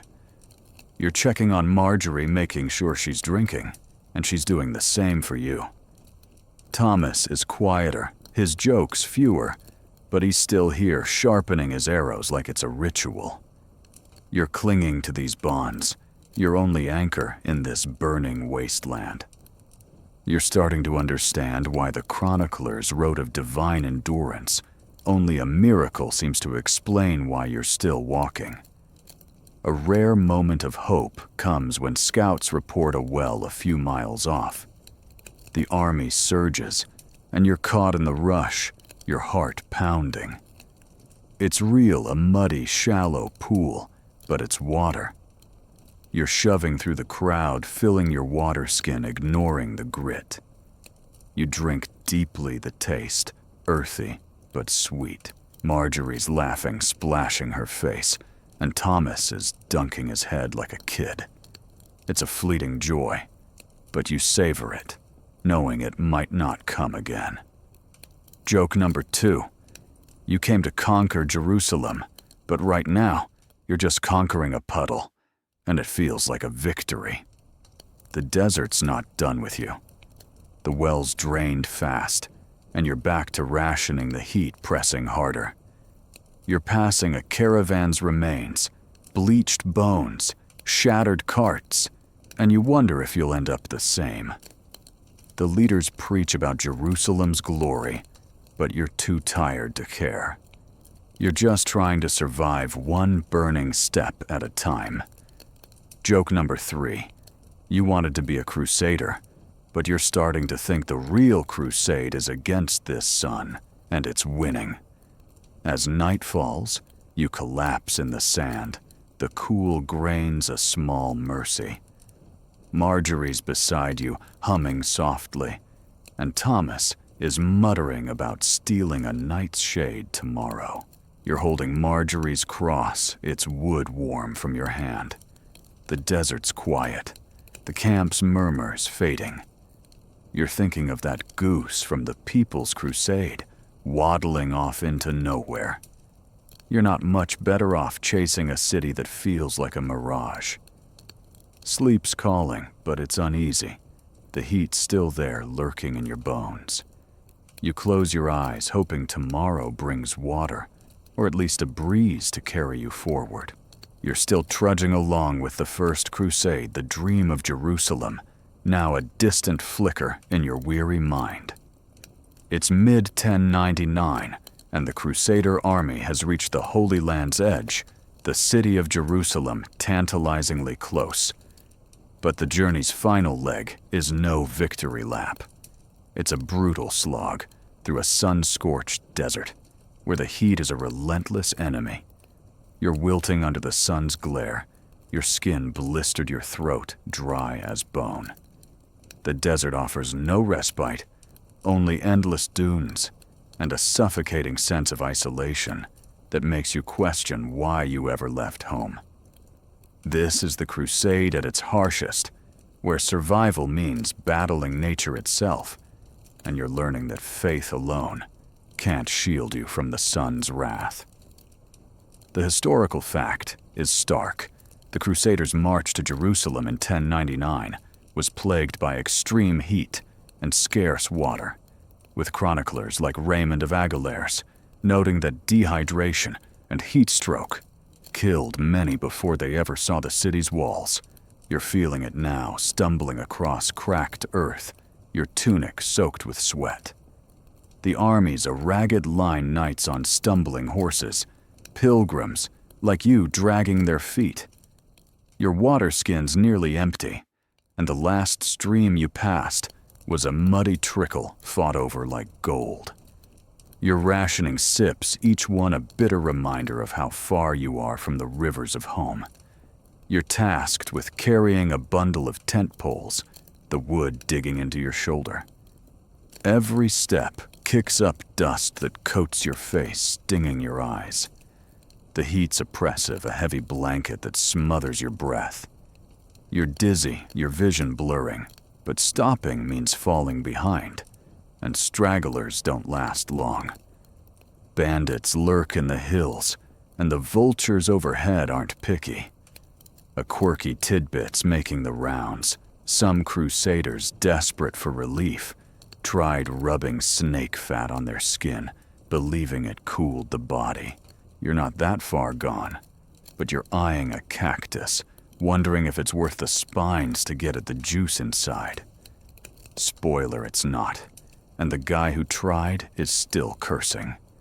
The desert's a crucible stripping away pretense. The knights usually so high and mighty are suffering too, their armor's like an oven, and you've seen one faint tumbling from his horse like a tin can. You'd laugh, but you're too parched. Water's the camp's obsession, and fights break out over who gets the next ration. You're clutching your water skin like a lifeline, sleeping with it under your arm after someone tried to steal it. Marjorie, your washerwoman friend, is still with you, her face sunburned but her spirit unbroken. She shares a sip of her water, and you repay her with a weak smile, too tired to talk. Thomas the archer is nearby, muttering about how the Holy Land's more holy oven than holy anything. His jokes keep you sane barely. The lack of shade is maddening. You're draping a rag over your head, but it's soaked through, offering no relief. The army's leaders, Godfrey of Bouillon, Raymond of Toulouse, promise wells ahead, but their words feel hollow. You're starting to resent their clean cloaks and shaded tents. Historians still argue whether poor planning or overconfidence led to the army's suffering in the desert. You're betting on both, given the chaos around you. You're passing a bleached skeleton half buried in sand, maybe a pilgrim, maybe a bandit. And it's a grim reminder of what's at stake. You're whispering prayers not for Jerusalem, but for a cloud, a breeze, anything to break this heat. Nights are a cruel tease. The temperature drops, and you're shivering under your thin cloak, the desert's chill as brutal as its heat. You're huddling with Marjorie and Thomas, sharing body warmth, the camp's fire's too weak to help. The stars are brilliant, but they're cold, indifferent to your suffering. You're dreaming of water, rivers, lakes, even that foul stream from Antioch's camp. A fringe rumor's spreading. Some pilgrims claim visions of St. George, promising a hidden spring. You're skeptical, but you're scanning the dunes anyway, hoping for a miracle. The desert's teaching you desperation, and it's a harsh lesson. The march grinds on each day, a repeat of the last. You're weaker now, your lips cracked, your tongue swollen. You're starting to see things, shimmering pools that vanish when you blink. Heat stroke's a real threat, and you've seen men collapse, their faces red, their eyes glassy. The medics, if you can call them that, douse them with what little water's left, but it's rarely enough. You're trying to stay sharp, counting steps to keep your mind busy, but the heat's a fog clouding everything. Joke number 1. You thought the crusade was about fighting Turks, but it's really about fighting the urge to drink your own sweat. The army's morale is crumbling. Arguments erupt over nothing. A spilled drop, a careless shove. You're keeping your distance, sticking close to Marjorie and Thomas. You've learned to spot the signs of trouble, a flushed face, a slurred word. You're checking on Marjorie, making sure she's drinking, and she's doing the same for you. Thomas is quieter, his jokes fewer, but he's still here, sharpening his arrows like it's a ritual. You're clinging to these bonds, your only anchor in this burning wasteland. You're starting to understand why the chroniclers wrote of divine endurance. Only a miracle seems to explain why you're still walking. A rare moment of hope comes when scouts report a well a few miles off. The army surges, and you're caught in the rush, your heart pounding. It's real, a muddy, shallow pool, but it's water. You're shoving through the crowd, filling your water skin, ignoring the grit. You drink deeply, the taste, earthy but sweet. Marjorie's laughing, splashing her face, and Thomas is dunking his head like a kid. It's a fleeting joy, but you savor it, knowing it might not come again. Joke number 2. You came to conquer Jerusalem, but right now, you're just conquering a puddle, and it feels like a victory. The desert's not done with you. The well's drained fast, and you're back to rationing, the heat pressing harder. You're passing a caravan's remains, bleached bones, shattered carts, and you wonder if you'll end up the same. The leaders preach about Jerusalem's glory, but you're too tired to care. You're just trying to survive one burning step at a time. Joke number 3. You wanted to be a crusader, but you're starting to think the real crusade is against this sun, and it's winning. As night falls, you collapse in the sand, the cool grains a small mercy. Marjorie's beside you, humming softly, and Thomas is muttering about stealing a night's shade tomorrow. You're holding Marjorie's cross, its wood warm from your hand. The desert's quiet, the camp's murmurs fading. You're thinking of that goose from the People's Crusade, waddling off into nowhere. You're not much better off chasing a city that feels like a mirage. Sleep's calling, but it's uneasy. The heat's still there, lurking in your bones. You close your eyes, hoping tomorrow brings water, or at least a breeze to carry you forward. You're inching closer to Jerusalem, the holy city. Now a whisper on everyone's lips, but the journey's still a brutal gauntlet. It's mid-1099, and the Crusader armies camped in a dusty plain, the desert's heat still clawing at you. Your stomach's a traitor growling louder than the sermons, and the food, calling it that's generous, is a nightmare of its own. You're choking down moldy bread and gruel that's more grit than grain, learning the hard way that medieval meals are less about nourishment and more about survival. The Crusade's supposed to be a divine quest, but right now, it feels like a battle against your own gag reflex, with every bite a test of willpower. The historical fact is clear food scarcity was a constant during the First Crusade, with chroniclers like Fulcher of Chartres describing crusaders surviving on spoiled rations and foraged scraps, often leading to malnutrition and disease. You're living that grim reality hunched over a fire in the camp, stirring a pot of pottage, a watery mix of barley weeds, and something you hope is onion. The bread's hard as stone green patches spreading like a plague. You hack off the worst bits with your knife, but it's a losing battle. Your teeth ache from chewing, and you're pretty sure you swallowed a weevil. The army's supply lines are stretched thin, and what little food arrives goes to the knights, first leaving you with the dregs. You're tasked with helping the camp cook's a thankless job that means scrubbing pots and hauling sacks of questionable grain. The kitchen area's a chaos of smoke and shouting the air thick with the stench of burning fat and rot. You're dodging spills and sidestepping rats that scuttle through the dirt, bold as bandits. The cook's a surly bunch bark orders, and you're moving fast to avoid a cuff to the ear, a quirky tidbits making the rounds. Some crusaders desperate for flavor chewed on pine needles believing they purified bad food.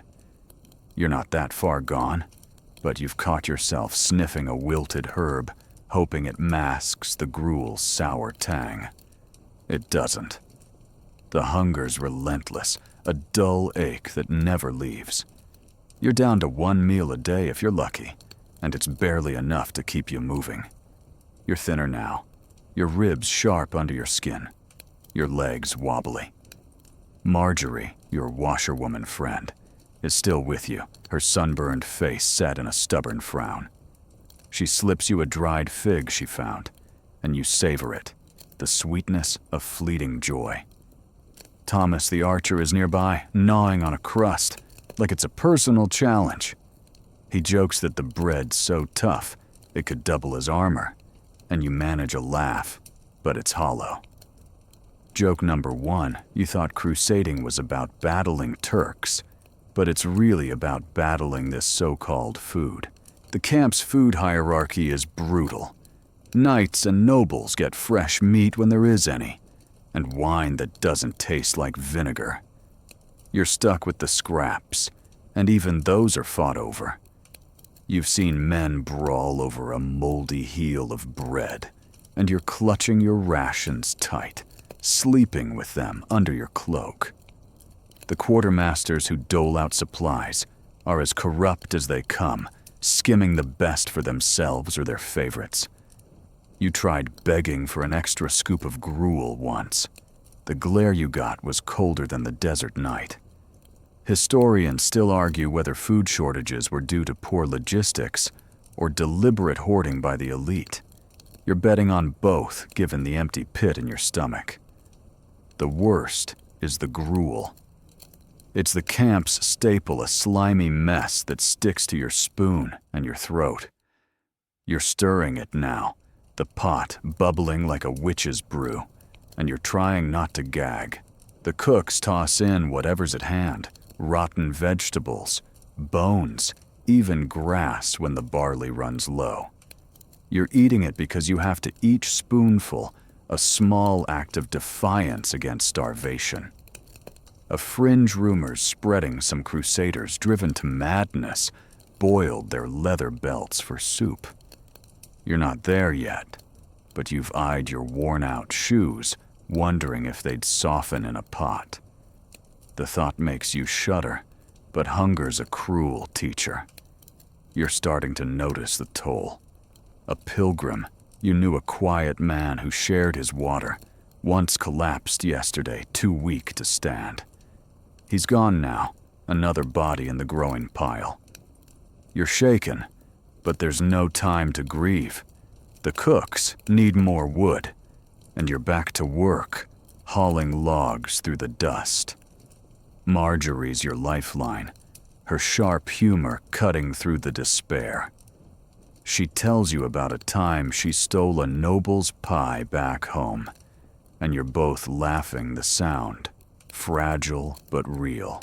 Thomas joins in mimicking a knight choking on bad gruel, and for a moment, you forget the hunger. But it's always there waiting. The camp's mood is souring. Fights break out over crumbs, and you're keeping your knife close not for enemies, but for thieves. You're learning to eat fast, swallowing before someone snatches your share. The leaders preach about Jerusalem's glory, but you're too hungry to care. You're passing a knight's tent, catching a whiff of roasted meat, and the unfairness burns hotter than the sun. You're whispering prayers not for salvation, but for a meal that doesn't fight back. Joke number 2. You came to conquer the Holy Land, but you're spending more time conquering this gruel, and it's winning. The days blur, each one a cycle of work and want. You're weaker, your hands trembling as you scrub pots. Marjorie's worried, slipping you an extra sip of her ale, and you're grateful, repaying her with a story about that frog you didn't eat at Antioch.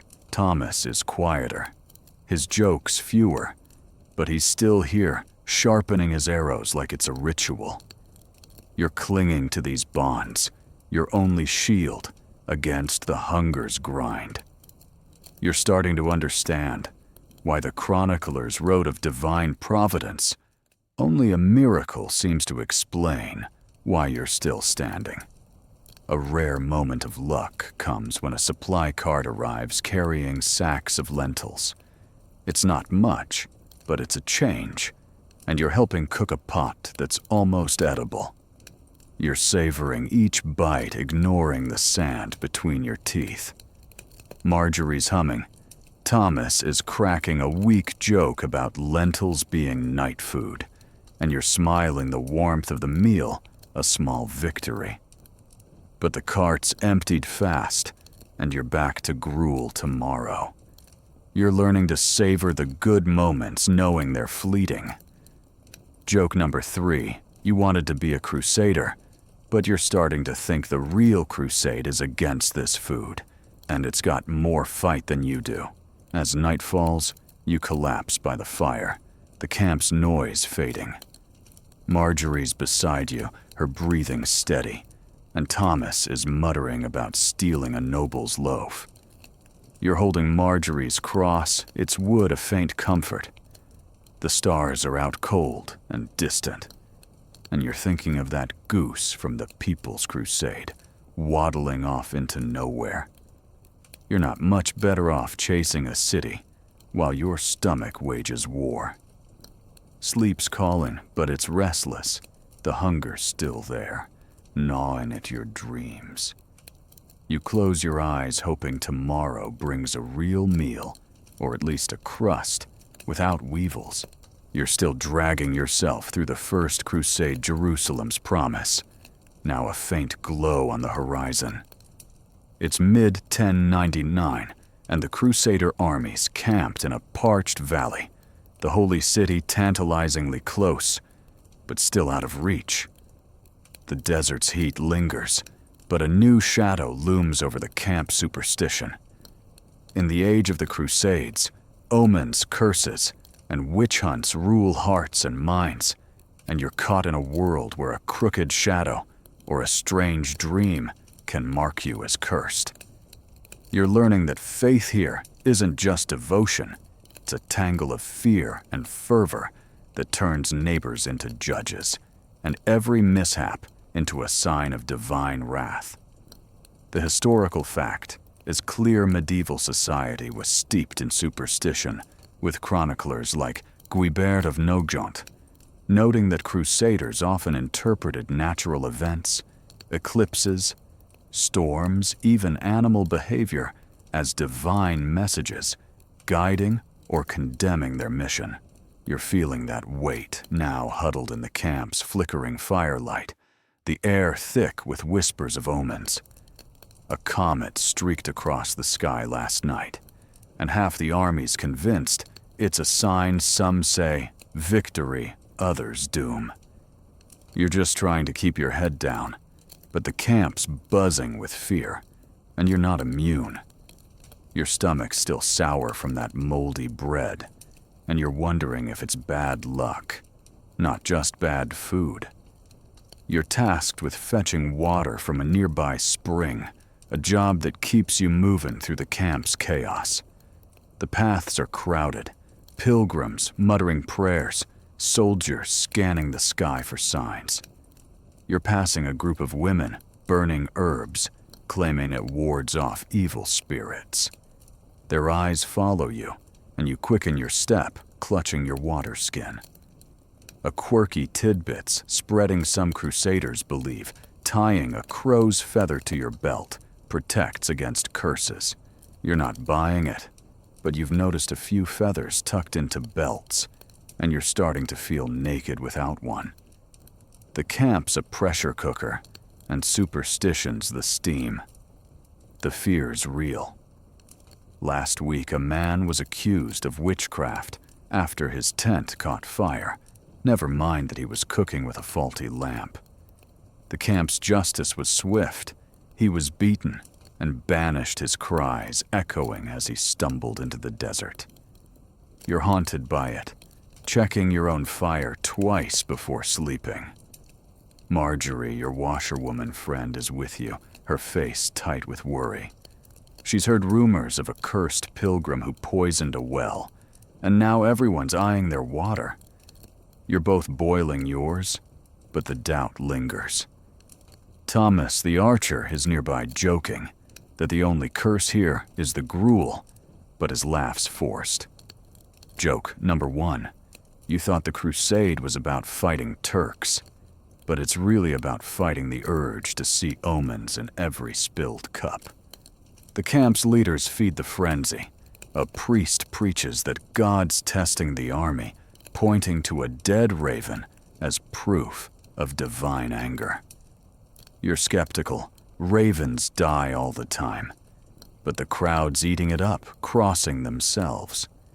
The knight's usually aloof or wearing amulets, and you've seen a noble kiss a relic before mounting his horse. Historians still argue whether superstition united the Crusaders or fractured them with paranoia. You're leaning toward fracture, given the sidelong glances you're getting. You're just a nobody, but that makes you a target. Nobody trusts a stranger when witches are afoot. The work's grueling, and superstition makes it worse. You're hauling water when a bucket slips, splashing a soldier. He glares, muttering about bad luck, and you're apologizing, fast heart pounding. Later, you overhear 2 pilgrims debating whether a recent skirmish's losses were due to tactics or a curse on the army's banners. You're starting to feel the weight of every action, spill water, trip on a rock, and suddenly you're the camp's scapegoat. A fringe rumor's circulating. Some believe a woman in the camp's a witch, her red hair proof of devilry. You're relieved Marjorie's hair is brown, but you're both keeping her close just in case. The camp's turning on itself. A pilgrim's accused of stealing bread, but he swears it was a gift. The crowd doesn't care, they're shouting about curses, and he's dragged to a priest for cleansing. You're watching from a distance, your stomach twisting. You're starting to hate this place, its quick judgments and fevered fears. Marjorie pulls you away, whispering about a time she was blamed for a bad harvest back home. You share a story about that frog you didn't eat at Antioch, trying to lighten the mood, but the camp's shadow lingers. Thomas joins you, his arrows sharpened, muttering about shooting the next witch who looks at him wrong. You're all on edge, clinging to each other like driftwood in a storm.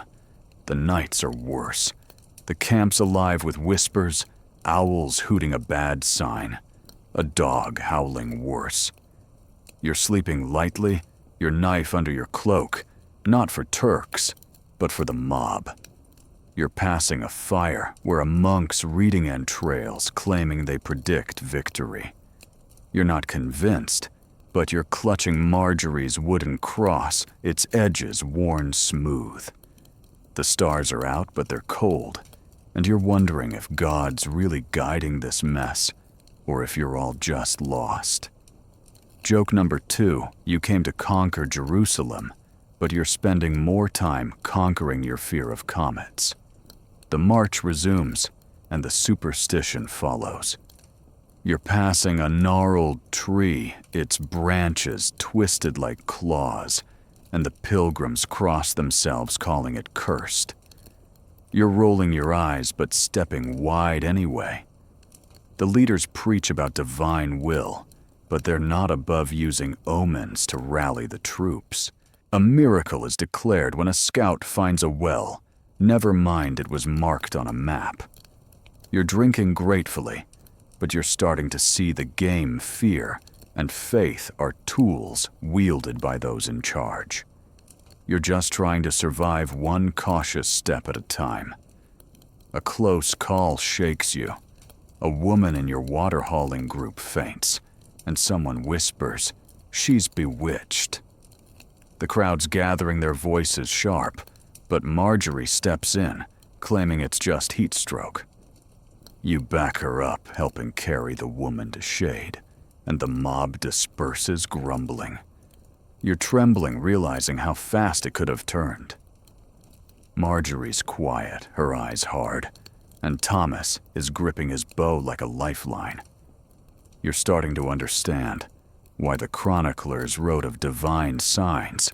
People need something to believe when fear's this thick. Joke number 3.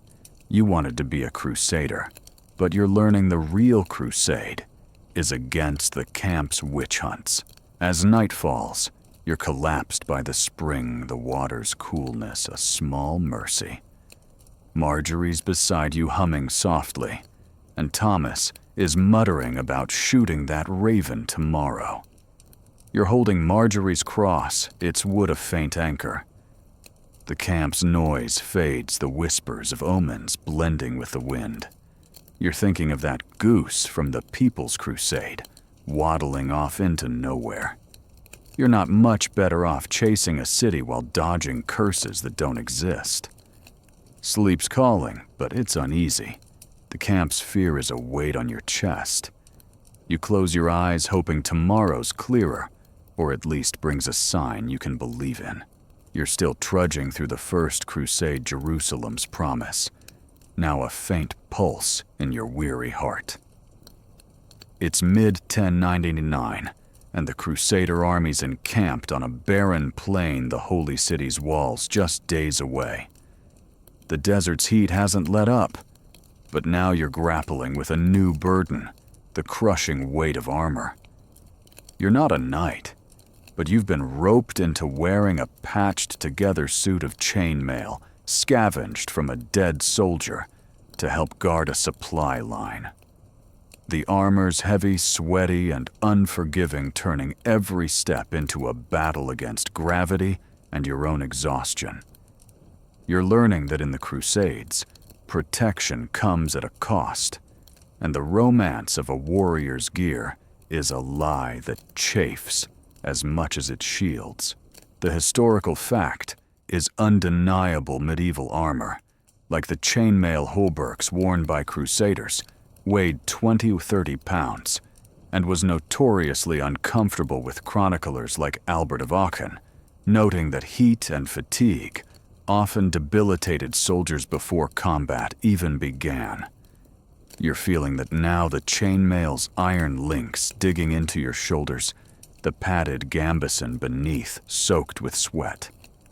It's like wearing a metal oven, and the sun's relentless glare isn't helping.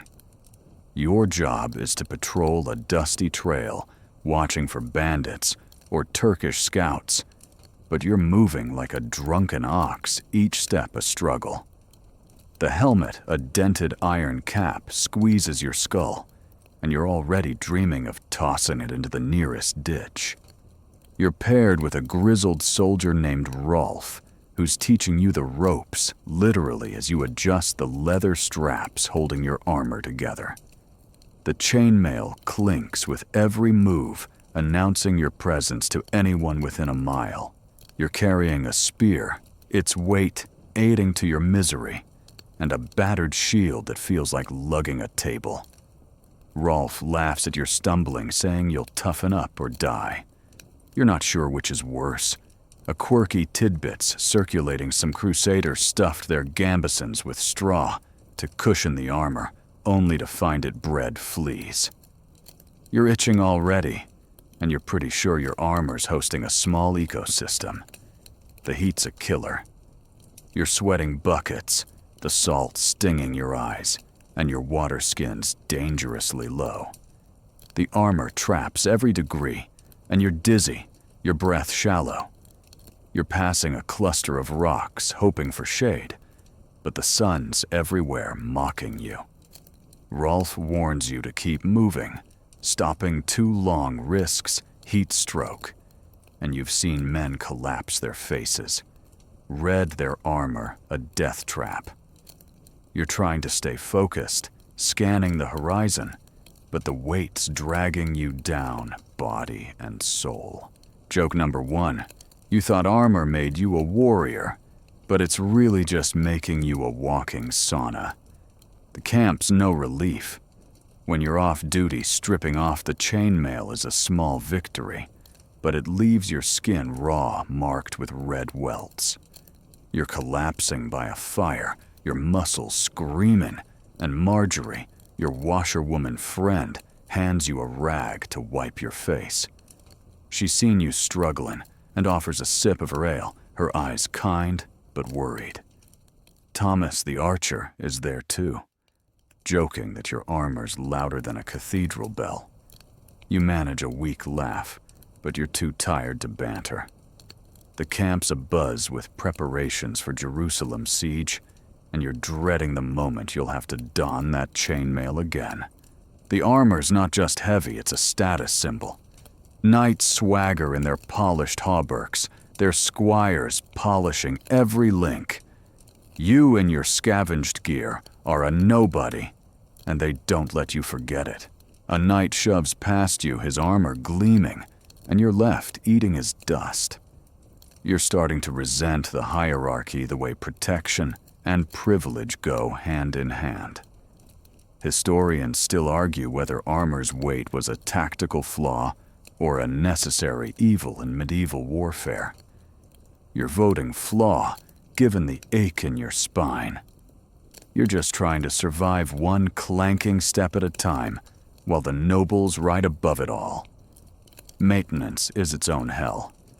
You're learning to check your chainmail for broken links, using a borrowed hammer to pound them flat.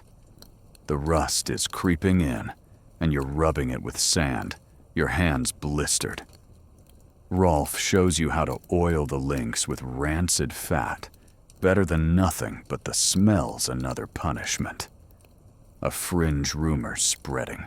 Some soldiers swear sleeping in their armor keeps it battle-ready. You tried it once, woke up stiff as a board, and decided you'd rather risk a quick change than live like a turtle. You're starting to understand why knights had squires' armor as a full-time job. The real test comes when bandits hit your supply line. You're patrolling with Rolf when hooves thunder in the distance. Your heart's racing, the spear slick in your hands. The armor's weight slows you, but it saves you when an arrow glances off your shoulder, the chainmail catching it. You're shaken but alive, thrusting your spear as Rolf barks orders. The bandits retreat, but you're gasping the armor a vice around your chest. Back at camp, Rolf claps your back, calling you not useless high praise from him. You're proud, but the armor's still a curse, its weight a constant reminder of your place in this war. The camp's mood is tense, everyone gearing up for Jerusalem. You're overhearing tales of past sieges of armor holding against boiling oil or shattering under maces. You're not sure if you're ready, but you don't have a choice. Marjorie's stitching a tear in your gambeson, her needle flashing, and Thomas is sharpening his arrows, muttering about aiming for the Turks' horses. You're clinging to them, your anchors in this chaos. You're starting to see why the chroniclers wrote of endurance armor's a burden. But so's the Crusade, and you're carrying both. Joke number 2, you came to conquer the Holy Land, but you're spending more time conquering this chainmail's rust. The nights are restless. You're sleeping in your tent, the armor piled nearby. It's clinking a lullaby you hate. You're dreaming of home, of a life without this iron cage, but the camp's noise, shouts, hammers pulls you back. You're passing a fire where pilgrims pray for strength, their voices low. You're whispering your own prayer, not for glory, but for the strength to lift this armor one more day. The stars are out cold and distant, and you're holding Marjorie's cross, its wood a small comfort. You're thinking of that goose from the People's Crusade, waddling off into nowhere. You're not much better off weighed down by metal and dreams that feel heavier every day. The march to Jerusalem resumes, and you're back in the chainmail, each step a small war. The city's close its walls, a faint smudge on the horizon, but the armor's making every mile a punishment. You're learning to move with it, to breathe through the weight, but it's a grudging truce. Rolf's watching, nodding approval, and you're starting to feel like you might survive this, maybe. Joke number 3, you wanted to be a crusader, but you're learning the real crusade is against this armor, and it's fighting dirty. You collapse at dusk, the camp's fires flickering. Marjorie's beside you, offering a sip of water, and Thomas is joking about trading his bow for your chainmail just to see how fast he'd fall. You're smiling, but it's thin. The armor's off, but its weight lingers a ghost in your bones. Sleep's calling, but it's uneasy. Jerusalem's waiting, and so's the war. You close your eyes hoping tomorrow's lighter, or at least brings a breeze to cool your blistered skin. You're still marching with the First Crusade. Jerusalem's walls, now a tantalizing shadow on the horizon. It's mid-1099, and the army's camped in a rocky valley, the air thick with dust and anticipation. But you're not swinging a sword or storming a fortress. You're uncovering the hidden struggles of women in this holy war, a side of the crusade rarely sung about. As a pilgrim, you're rubbing shoulders with women like Marjorie, who've joined this grueling quest, facing not just the desert's wrath, but the weight of a world that sees them as lesser. Their roles, washerwomen, cooks, even fighters, are vital, yet their burdens are doubled by scorn and suspicion. And you're learning that survival for them means defying more than just the enemy. The historical fact is clear. Women participated in the Crusades in significant numbers, with chroniclers like Fulcher of Chartres noting their presence as pilgrims, support workers, and occasionally combatants, though their contributions were often downplayed or erased. You're seeing it now working alongside Marjorie in the camp, where women haul water, mend clothes, and tend the sick, all while dodging the leers of soldiers and the sermons of priests who call them temptations.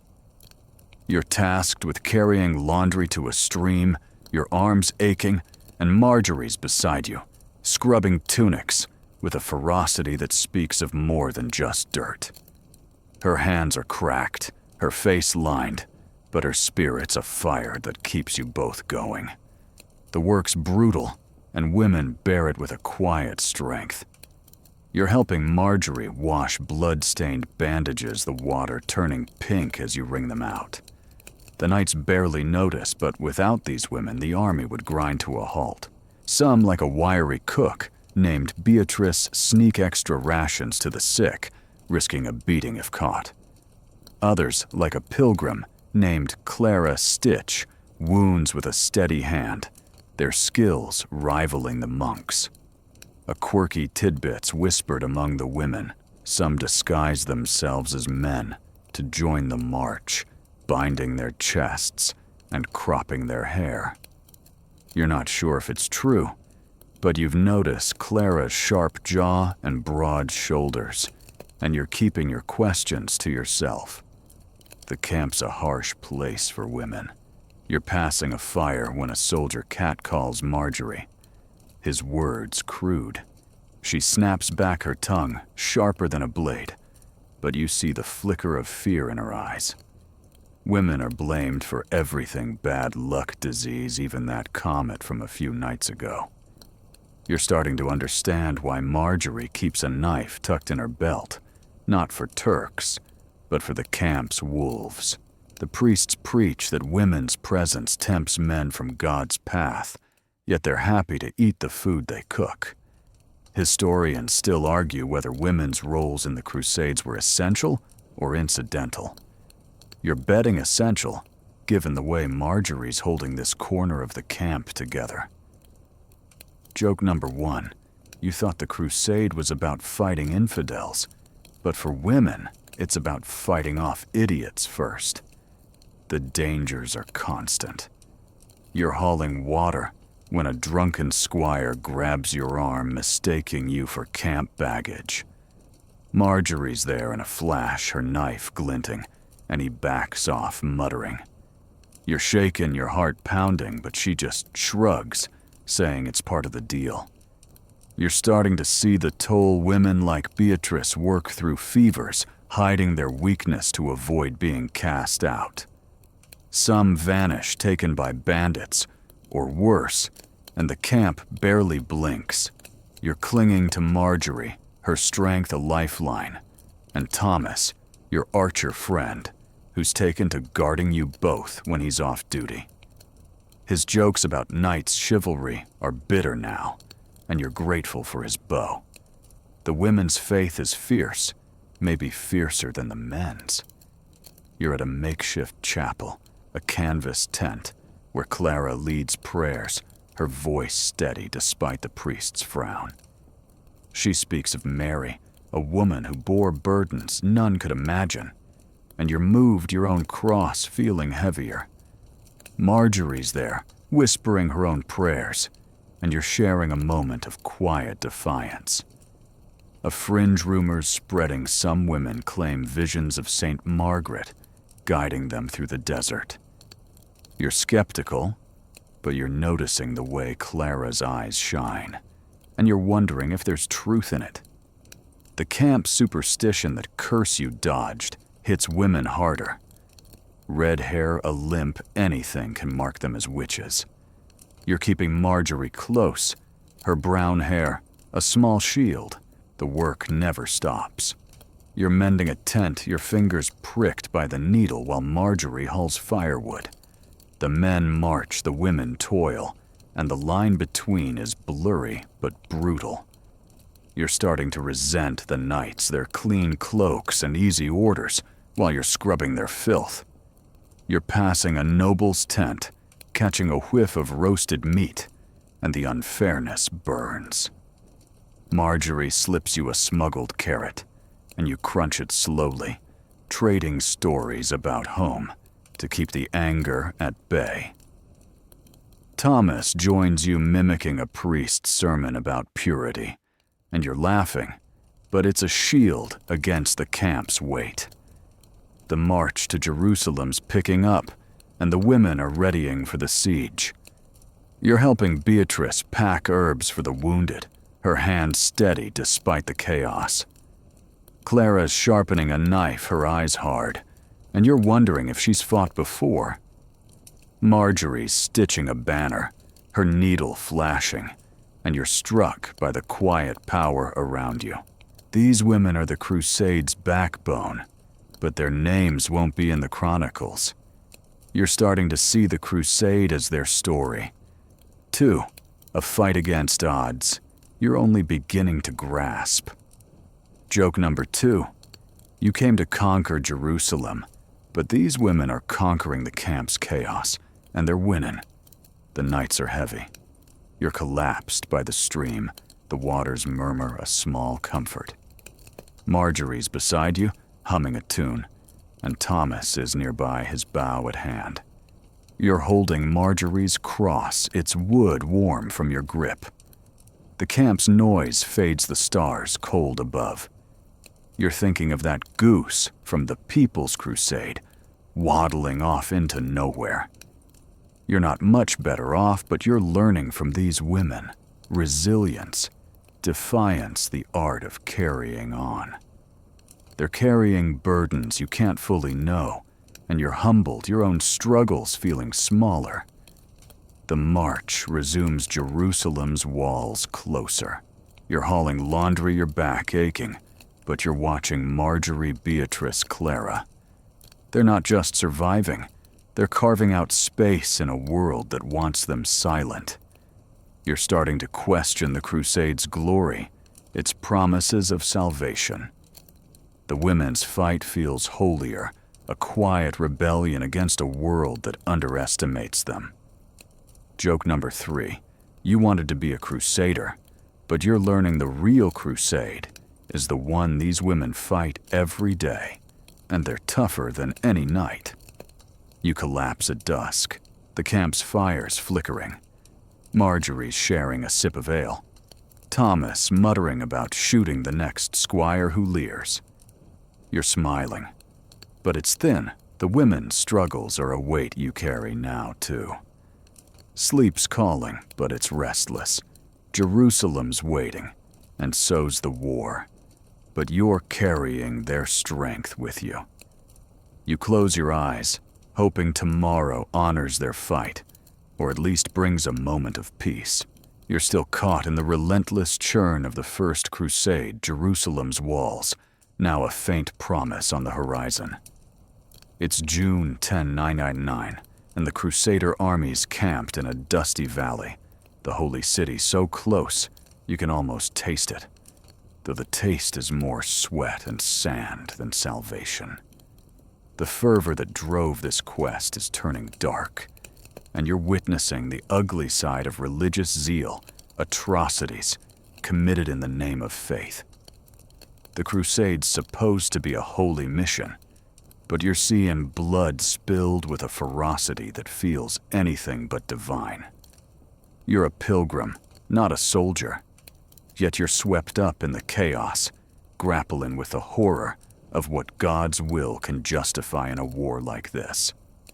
The historical fact is undeniable. The First Crusade was marked by atrocities, with chroniclers like Raymond of Aguilers describing massacres of Muslim and Jewish populations, particularly during the siege of Jerusalem, as crusaders saw their actions as divinely sanctioned. You're feeling the weight of that now, assigned to a work detail hauling stones for siege engines near the camp. The air's thick with shouted prayers and the clang of steel, but there's a fever in the army's eyes. Zeal that's tipped into something savage. You're passing a group of soldiers boasting about a recent raid on a village, their voices loud with pride over cleansing it for God. Your stomach twists. You've heard what cleansing means, and it's not just chasing out fighters. The camp's a crucible of faith and fury. You're hauling stones, your back aching when you overhear a priest blessing a band of knights, calling their swords God's judgment. The knights nod their faces hard, and you're struck by how easily faith justifies slaughter. You're not naive, you've seen blood before at Antioch and skirmishes. But this feels different, a deliberate cruelty dressed in holy words. A quirky tidbits whispered among the pilgrims. Some crusaders carry vials of holy dirt, believing it absolves any sin, even murder. You're not buying it, but you're clutching Marjorie's wooden cross tighter, hoping it's enough to keep your soul intact. The atrocities hit closer when your work detail's sent to clear a path through a razed village. The air's heavy with smoke, the ground littered with broken pottery, and worse bodies left where they fell. You're gagging, trying to focus on the stones, but the sight of a child's sandal in the dirt undoes you. The soldiers who did this are back at camp, singing hymns, their consciences apparently clear. Marjorie's with you, her face pale but set, and she mutters about the hypocrisy of it all. Thomas, your archer friend, is nearby, his usual jokes gone, his bow gripped like a lifeline. You're all quiet, the weight of what you've seen binding you closer. Joke number 1, you thought the crusade was about saving souls, but it's starting to feel like it's damning them instead. The camp's mood is a volatile mix of piety and rage. You're passing a fire where a monk preaches about purging infidels, his voice rising to a scream. The crowd cheers, and you're edging away, your skin crawling. You've seen what happens when zeal takes over villages, burned, prisoners slaughtered, even Christians caught in the crossfire if they're deemed heretics. Historians still argue whether these atrocities were driven by religious fervor or a mix of greed and fear. You're betting on all three given the bloodlust in the air. You're just trying to keep your head down, hauling stones, and praying you're not next. The work's grueling, and the moral weight makes it heavier. You're piling stones near a siege tower, your hands blistered, when a soldier brags about teaching a Muslim merchant a lesson. His laugh grates, and you're biting your tongue to stay silent. Speaking up could mark you as a sympathizer, and that's a death sentence. Marjorie pulls you aside, her eyes fierce, and whispers that not everyone's lost to this madness. She's seen pilgrims smuggle food to prisoners, small acts of defiance against the bloodshed. You're clinging to that, a flicker of hope in this dark tide. A fringe rumor's spreading. Some crusaders claim visions of angels cheering their kills. You're skeptical, but you're starting to understand why they'd want to believe it. Guilt's a heavy load. The army's gearing up for Jerusalem's siege, and the fervor's peaking. You're helping load a catapult, the wood creaking under the strain. When you hear shouts, a group of pilgrims has turned on a Jewish traitor, accusing him of spying.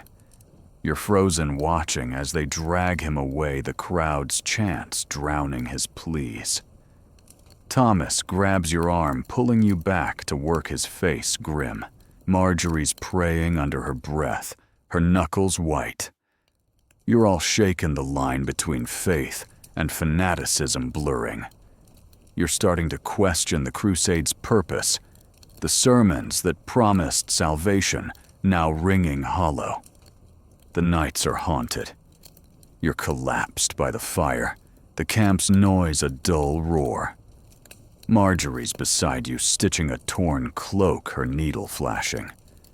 Thomas is sharpening his arrows, muttering about aiming for the right targets.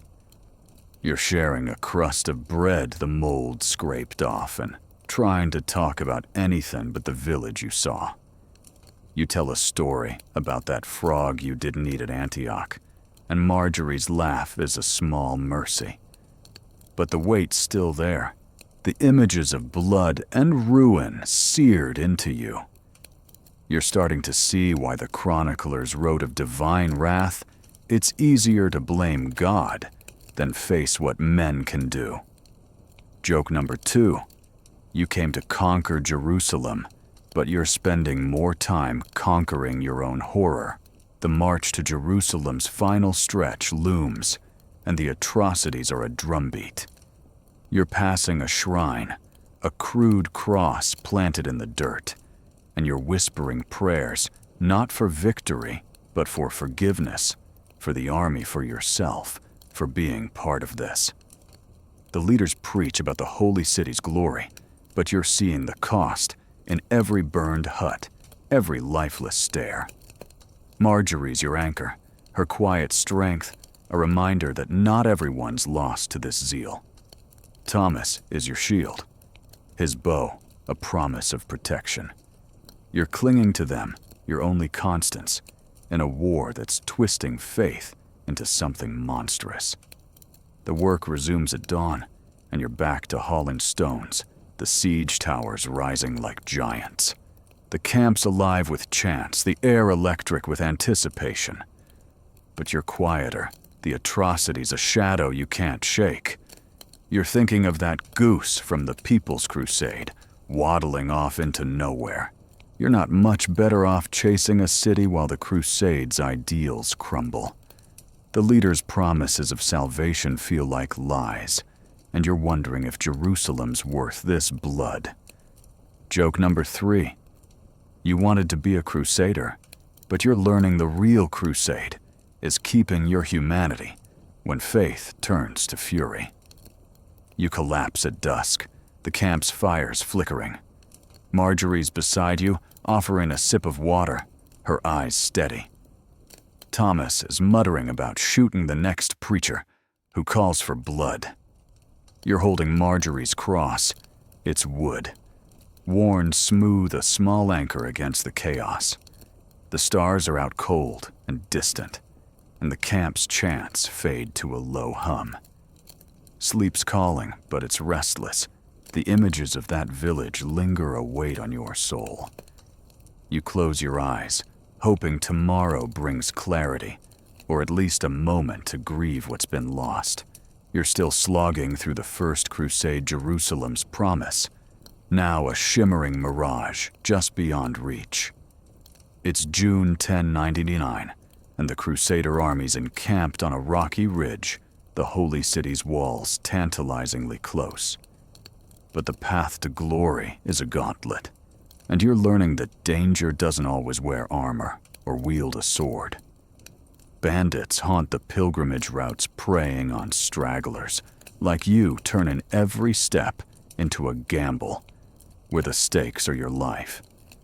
You're a weary pilgrim, not a warrior, and the open road is a lawless stretch, where survival means outsmarting thieves who see the crusade as a buffet of easy targets.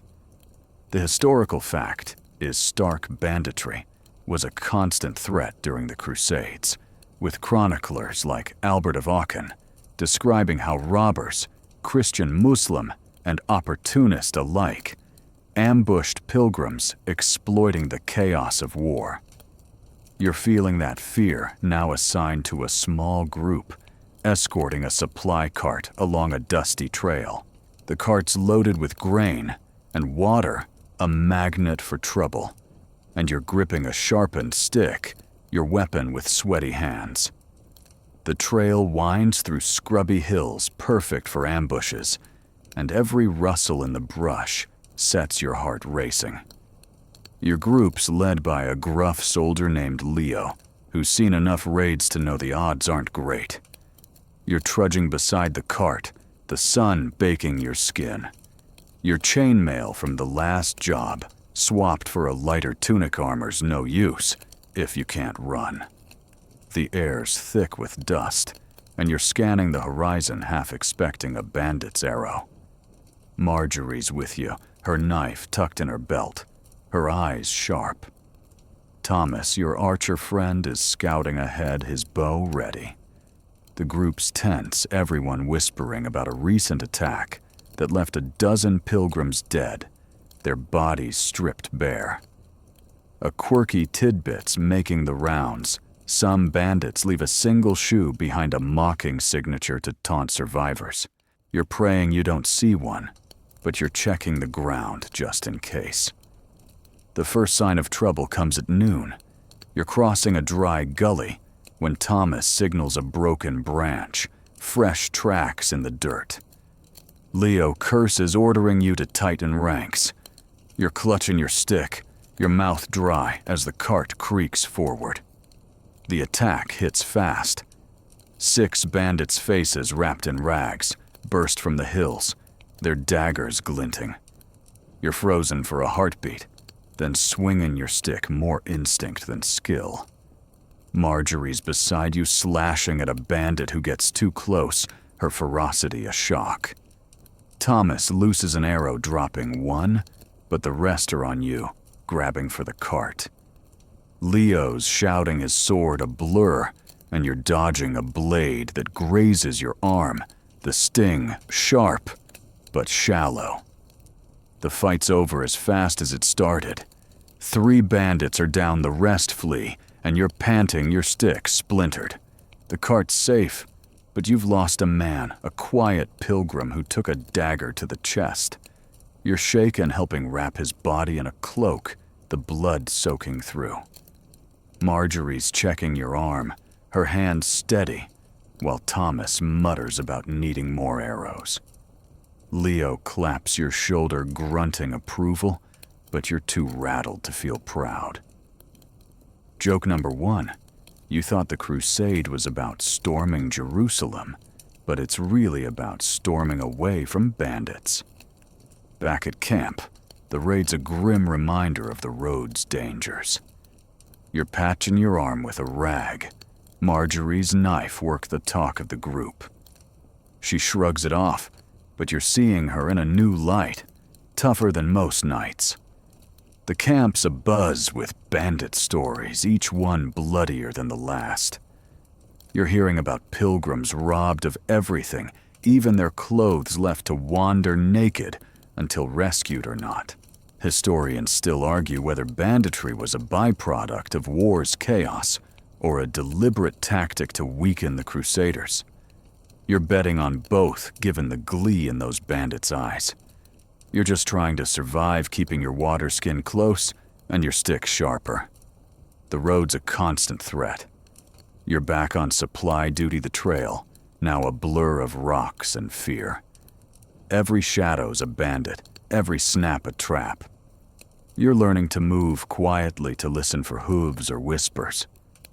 Marjorie teaches you to spot disturbed dust, a sign of hidden watchers, and Thomas shows you how to aim a stone with a sling better than nothing. You're clinging to them, your anchors in this lawless stretch. A fringe rumor's spreading. Some bandits are ex-crusaders, deserters, turned predators. You're skeptical, but you're watching Leo's men closely, wondering who might turn. The camp's no safe haven.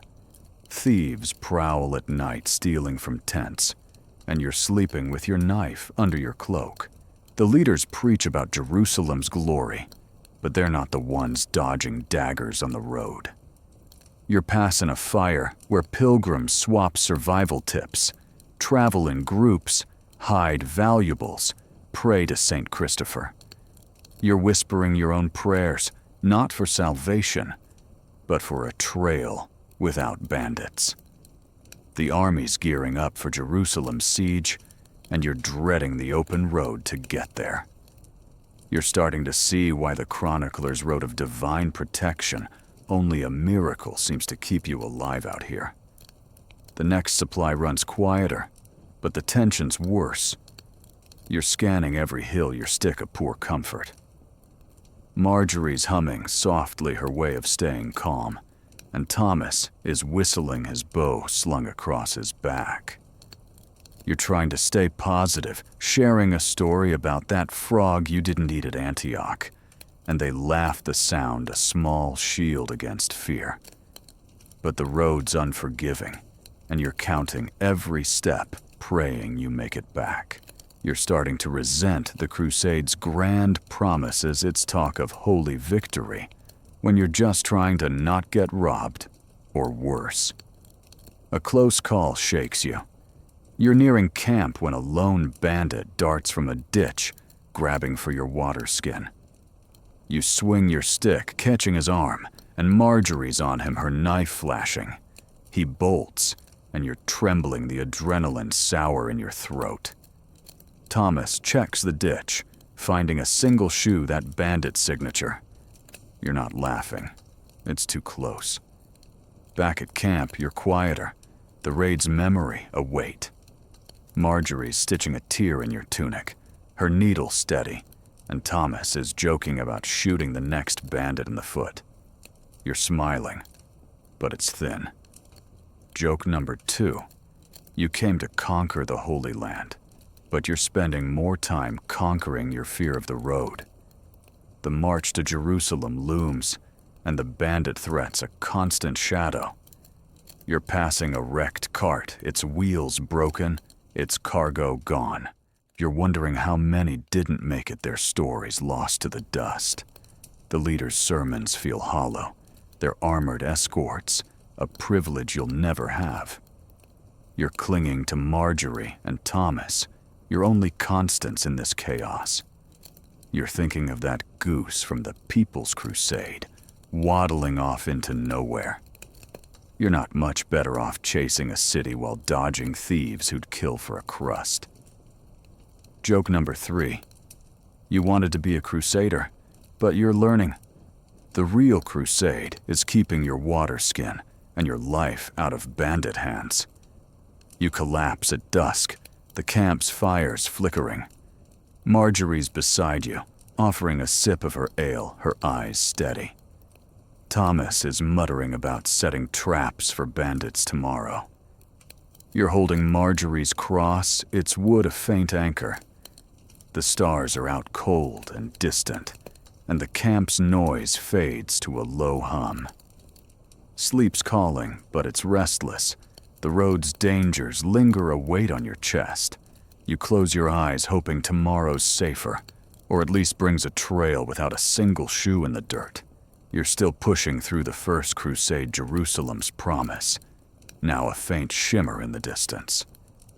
It's June 10, 999, and the Crusader army's camped just outside the Holy City, its walls looming like a taunt.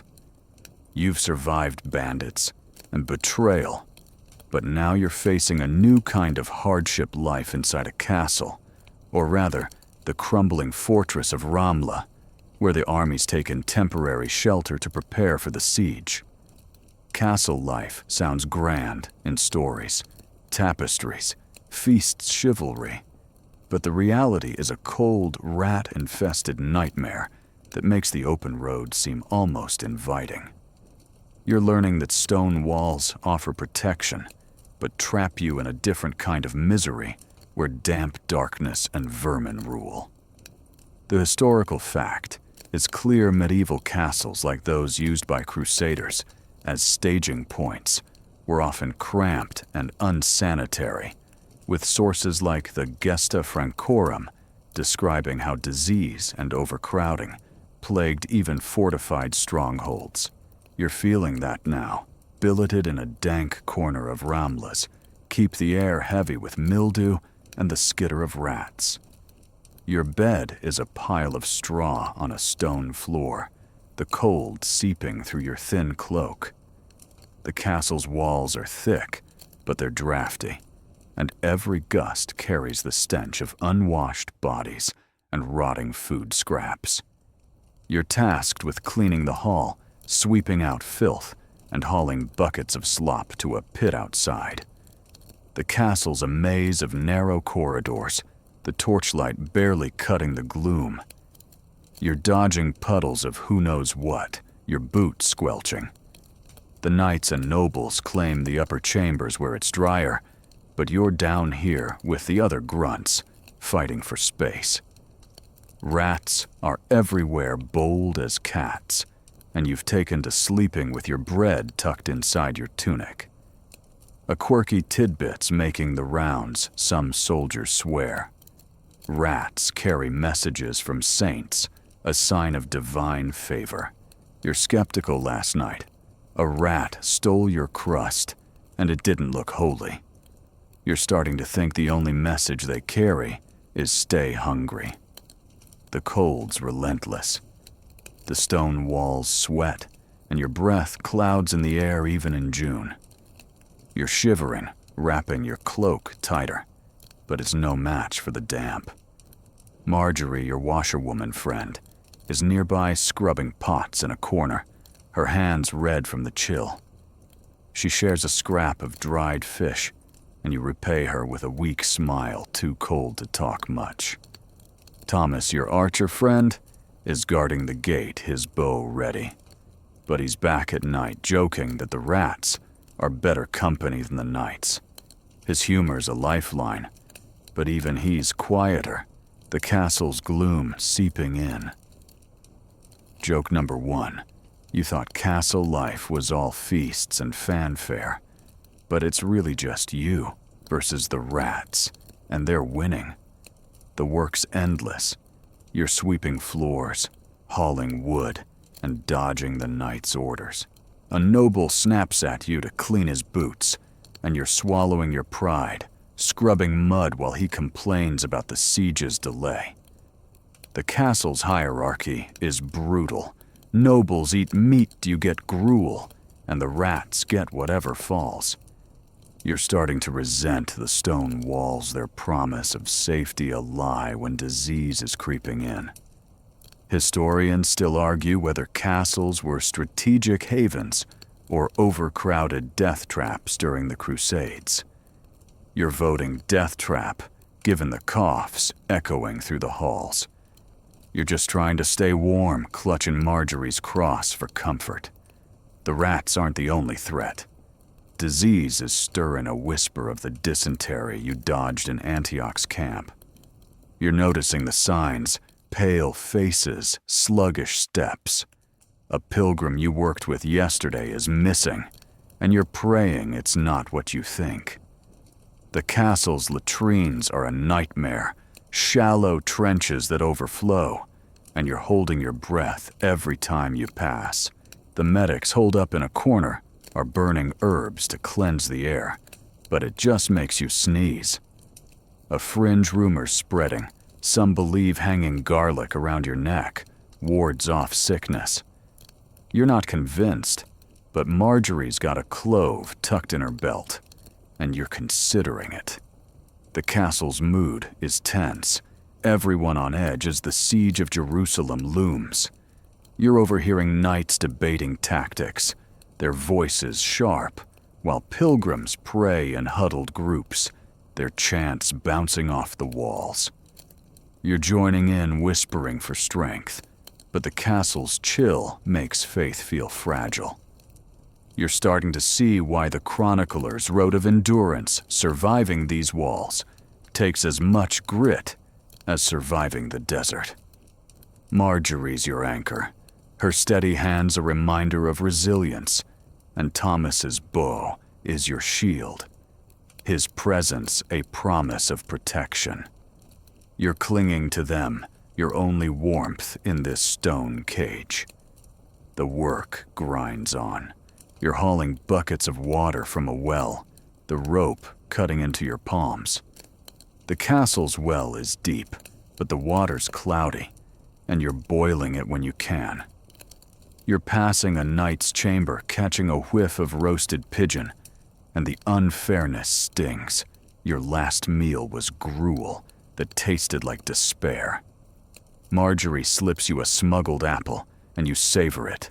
The tartness a small rebellion against the castle's misery. Thomas joins you, mimicking a noble's haughty tone, and you're laughing. But it's fleeting. The rats are back, eyeing your crumbs. A scare shakes you.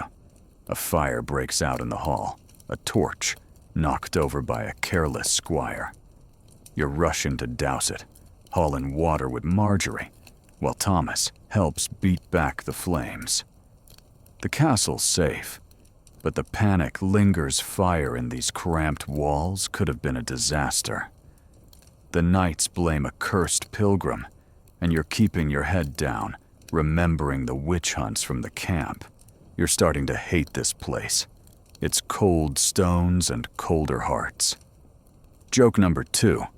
You came to conquer Jerusalem, but you're spending more time conquering the castle's rats and chills. The siege preparations are ramping up, and you're helping load timber for siege towers, your arms trembling. The castle's a hive of activity, but it's no refuge.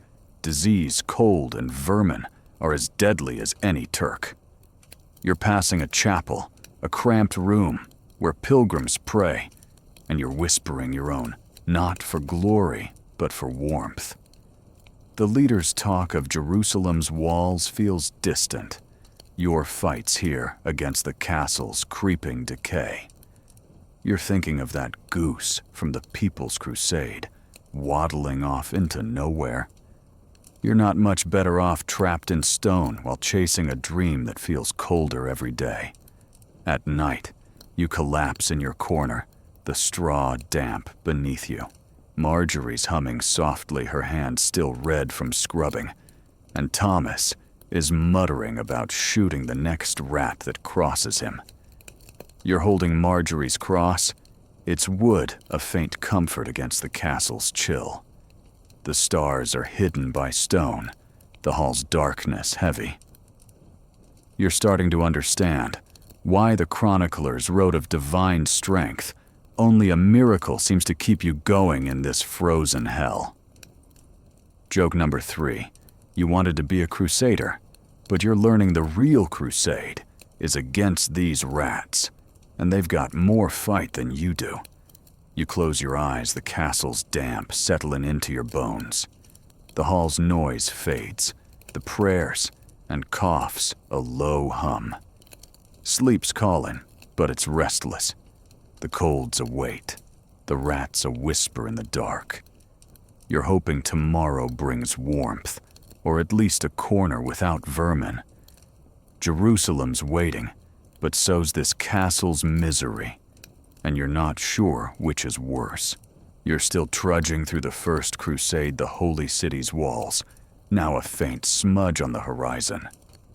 It's June 1099, and the Crusader armies left the grim fortress of Ramla, pressing closer to Jerusalem. But the road to salvation is paved with peril, and now you're facing a new terror trial by ordeal. In the medieval world, justice is a brutal gamble, and you're caught in a system where guilt or innocence is decided not by evidence, but by firewater or pain.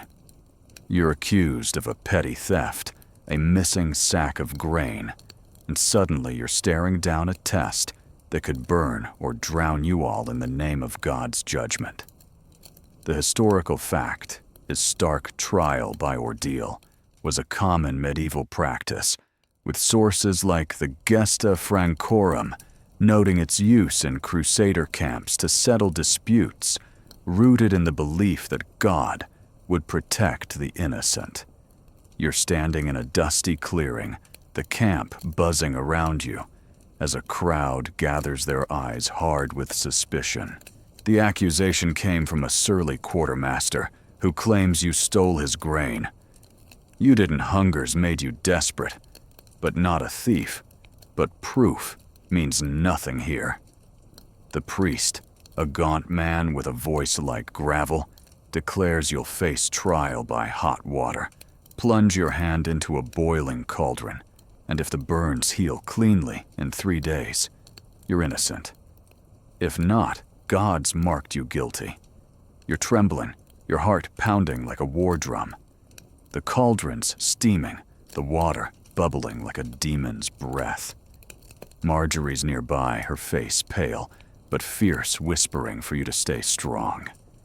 Thomas, your archer friend, is gripping his bow, glaring at the crowd as if daring them to make it worse. The camp's justice is swift and merciless, and you're not the first to face this. A quirky tidbit's whispered among the pilgrims. Some believe chanting a specific psalm during the ordeal ensures God's favor. You're muttering every prayer you know, but the cauldron's heat is all you can focus on.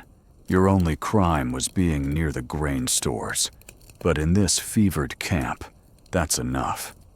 The trial begins at noon, the sun high and unforgiving. You're led to the cauldron, the crowd's murmurs a low roar. The priest sprinkles holy water, chanting in Latin, and you're forced to roll up your sleeve. Your arms shaking as you plunge it in the pain, searing a white-hot scream that blacks out your vision. You pull back, gasping, your skin red and blistering.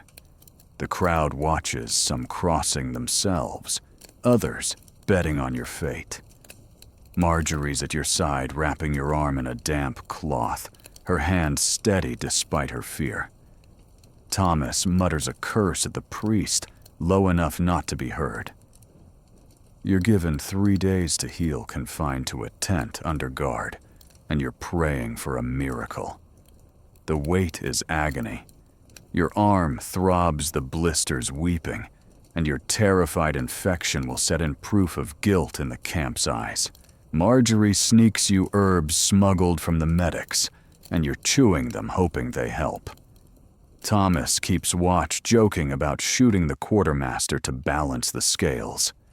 His humor's a lifeline, but you're too scared to laugh. The camp's alive with talk of your trial, some calling it God's will, others a farce. Historians still argue whether ordeals were genuine tests of faith or a way to control the desperate. You're betting control, given the priest's smug face. Joke number 1. You thought the crusade was about fighting Turks, but it's really about fighting boiling water, and the water's winning. The camp's justice system is a mess. You're hearing about others facing ordeals. Fire, where they walk over hot coals, or cold water, where they're dunked to see if they float. Floating's bad, sinking's good, but drowning's a risk either way. A pilgrim was cleared yesterday, his burns healing miraculously. But you're not feeling so blessed. Your arm's a wreck, and you're whispering prayers, clutching Marjorie's wooden cross. The camp's superstition that comet and witch hunt nonsense feeds this madness. Every trial's a spectacle, and you're the unwilling star. You're starting to hate this place, its quick judgments and cruel tests. The 3 days drag each one a blur of pain and fear. You're confined to the tent, stifling the guard outside, muttering about sinners. Marjorie's your anchor, slipping you water, and stories about her village to keep your spirits up. Thomas sneaks in, joking about bribing the priest with a non-existent relic. You manage a weak smile, but the fear's heavy. A fringe rumor's spreading. Some believe the ordeal's water is mixed with holy ashes to sway God's judgment. You're skeptical, but you're wishing you'd chanted that psalm just in case.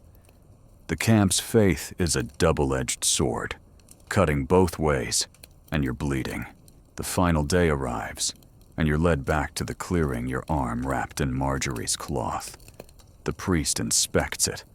His eyes narrow the crowd, holding its breath. The blisters are bad, but no infection set in a small mercy. He declares you innocent grudgingly, and the crowd disperses, disappointed by the lack of drama. You're shaking relief, flooding you, but the pain's still there, a reminder of how close you came. Marjorie hugs you, her eyes wet, and Thomas claps your back, calling you the luckiest fool alive. You're not feeling lucky, just alive, and that's enough for now. The camp moves on Jerusalem's siege looming. You're back to hauling stones, your arm throbbing but usable. The trials left a mark, not just on your skin, but on your trust. You're watching the crowd differently now, wary of accusations. The leaders preach about divine justice, but you're seeing it as control, a way to keep the hungry in line. You're clinging to Marjorie and Thomas, your only constants in this chaos. You're starting to understand why the chroniclers wrote of God's test surviving. This feels like passing one, but at a cost. Joke number 2. You came to conquer Jerusalem, but you're spending more time conquering cauldrons. The march continues the holy city's walls closer. You're passing a shrine, a crude cross in the dirt, and you're whispering thanks not for the trial, but for Marjorie and Thomas, who stood by you. The camp's buzzing with siege plans, but you're quieter. The ordeal, a shadow you can't shake. You're thinking of that goose from the People's Crusade, waddling off into nowhere. You're not much better off chasing salvation, while dodging judgments that burn. The leader's promises feel hollow, and you're wondering if Jerusalem's worth this pain. At night, you collapse by the fire, your arm aching under its bandage. Marjorie's beside you, stitching a tear in your tunic, her needle flashing. Thomas is sharpening his arrows, muttering about shooting the next priest who calls for an ordeal. You're sharing a crust of bread the mold scraped off, and it's a small victory. You tell a story about that frog you didn't eat at Antioch, and they laugh the sound a shield against the camp's cruelty. Joke number 3, you wanted to be a crusader, but you're learning the real crusade is against these trials, and they're hotter than any desert. You're holding Marjorie's cross. It's wood, worn smooth, a faint anchor.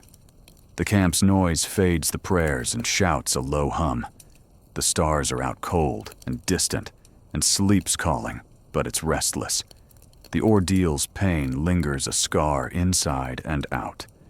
You close your eyes, hoping tomorrow's kinder, or at least brings a justice that doesn't burn.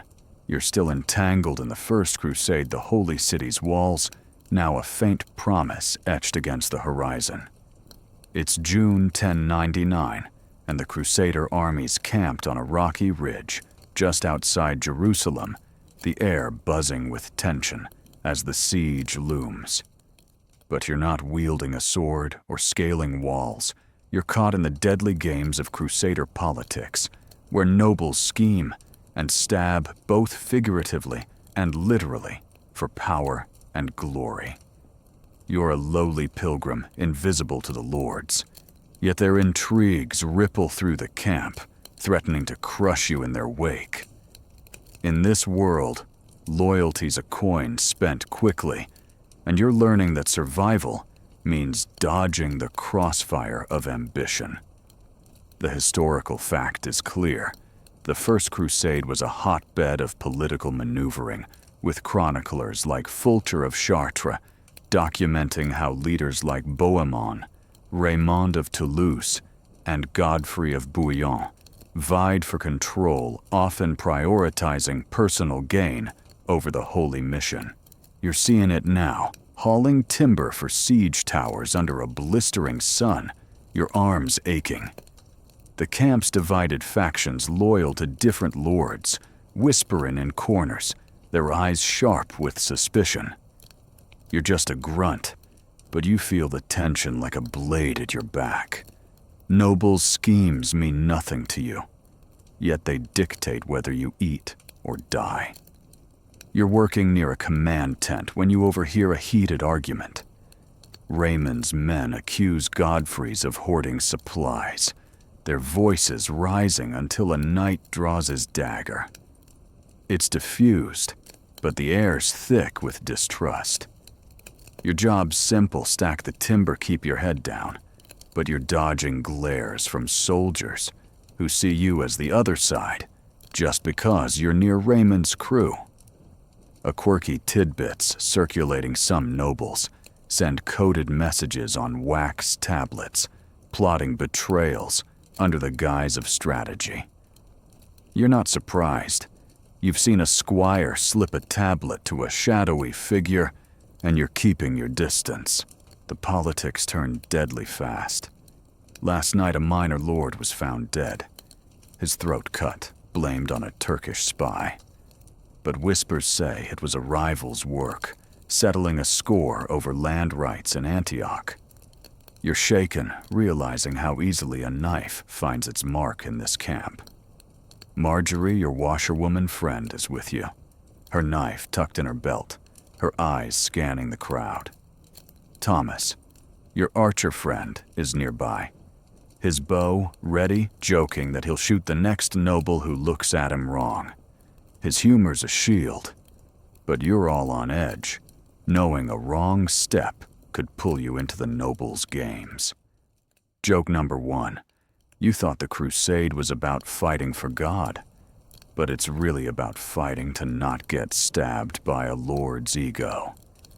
The camp's a chessboard, and you're a pawn. You're hauling timber when a knight loyal to Godfrey demands you carry his gear instead. You comply your back, screaming, only to hear later he's using you to spy on Raymond's men. You're furious, but helpless. Refusing means a whipping or worse. The noble schemes are everywhere. Supply carts lost to rival factions, knights bribed to switch sides, even priests swayed with promises of relics. Historians still argue whether these power plays strengthened the crusade by weeding out the weak or nearly derailed it. You're betting derail given the chaos around you. The work's grueling, and the politics make it heavier. You're stacking timber near a siege tower when a fight breaks out Godfrey's men against Raymond's over who controls the tower's crew. You're caught in the middle, dodging fists your timber scattering. Marjorie pulls you out her grip, fierce, and Thomas covers you, his bow raised but unfired. The fight's broken up, but the rift's wider, and you're wondering how this army will take Jerusalem when it's fighting itself. A fringe rumor's spreading. Some nobles are negotiating with Jerusalem's defenders, offering peace for a cut of the city's wealth. You're skeptical, but you've seen enough betrayal to believe it. The camp's mood is sour, everyone choosing sides. You're trying to stay neutral, sticking close to Marjorie and Thomas. You're sharing a fire, splitting a crust of moldy bread, and Marjorie's muttering about nobles who'd sell their souls for a title. Thomas mimics a lord's pompous strut, and you're laughing, but it's thin the politics are a shadow you can't shake. You're starting to resent the leaders, their clean cloaks and full bellies, while you're scraping by. You're whispering prayers not for Jerusalem, but for a camp that doesn't eat itself alive. A close call shakes you. You're delivering timber when a squire accuses you of stealing a dagger, a lie, but it's enough to draw a crowd. You're protesting, your heart pounding, when Marjorie steps in, claiming she saw the squire drop it.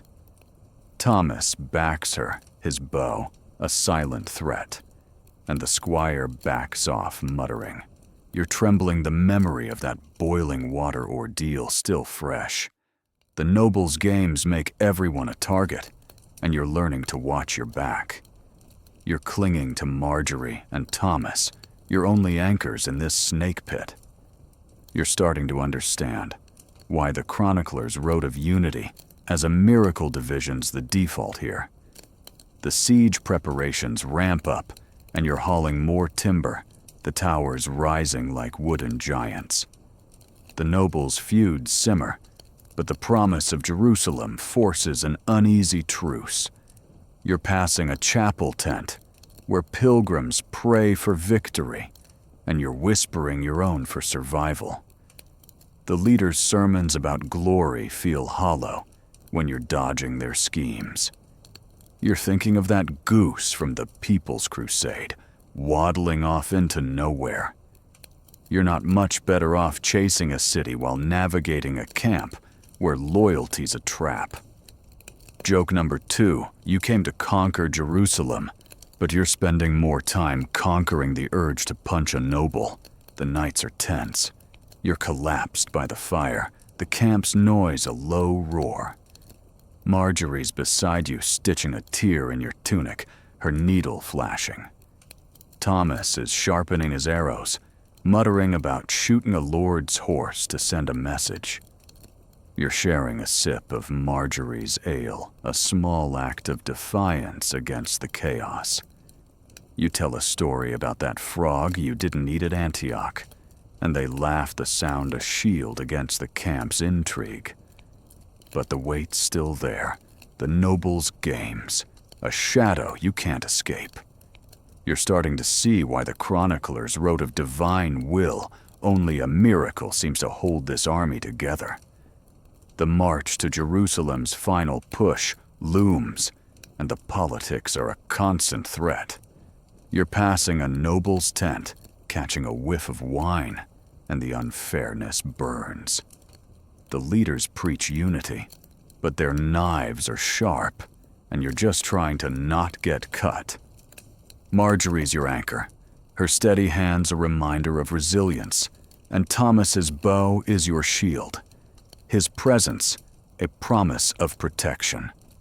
Joke number 3, you wanted to be a crusader, but you're learning the real crusade is against these nobles, and their schemes are deadlier than any Turk. You collapse at dusk, the camp's fires flickering. Marjorie's beside you, offering a crust of bread, her eyes steady. Thomas is muttering about spiking a lord's wine with gruel. You're holding Marjorie's cross. Its wood worn smooth a faint comfort. The stars are out cold and distant, and the camp's whispers fade to a low hum. Sleep's calling, but it's restless. The nobles' games linger a weight on your soul. You close your eyes hoping tomorrow's clearer, or at least brings a camp where loyalty isn't a death sentence. You're still trudging through the First Crusade Jerusalem's walls, now a looming shadow just beyond the next ridge. It's June 10/999, and the Crusader army's poised for the siege, but you're not storming ramparts yet. Instead, you're brushing up against one of the Crusade's darkest corners, leper colonies, where society's outcasts are shunned and forgotten. You've been sent to deliver supplies to a makeshift leper camp on the army's fringes, a grim task that exposes you to the suffering of those marked by disease and fear. In this world, leprosy is a curse, and you're learning that compassion is as scarce as water, even in a holy war. The historical fact is, stark leprosy was rampant in the medieval world, with chroniclers, like William of Tyre, noting that leper colonies were common, isolating the afflicted to prevent contagion and uphold social order. You're approaching the camp now, a cluster of tattered tents in a barren gully, the air heavy with the stench of decay and smoke. Your job is to drop off a sack of barley and a few water skins, then get out fast. The camp's guarded by a lone soldier, his face wrapped in a cloth, his eyes wary. You're clutching the sack, your heart pounding, as you step past a crude wooden cross, marking the boundary. The lepers are shadows in the tents, their voices low, their forms hidden. You're trying to keep your distance, the camp's silence unnerving. The ground's littered with rags and broken pots, and you're dodging puddles that glisten with something foul. A woman, her face veiled, shuffles forward to take the supplies, her hands wrapped in bandages. You flinch, ashamed of your fear, and she murmurs, thanks her voice soft but steady. You're struck by her dignity, a flicker of humanity in this forsaken place. A quirky tidbits whispered among the army. Some believe lepers are chosen by God, their suffering a path to salvation. You're not sure, but the woman's eyes clear, despite her pain, make you wonder if there's truth in it. The camp's a world apart, its residents cast out by fear and superstition. You're noticing the details, a child, his fingers gnarled, playing with a stick.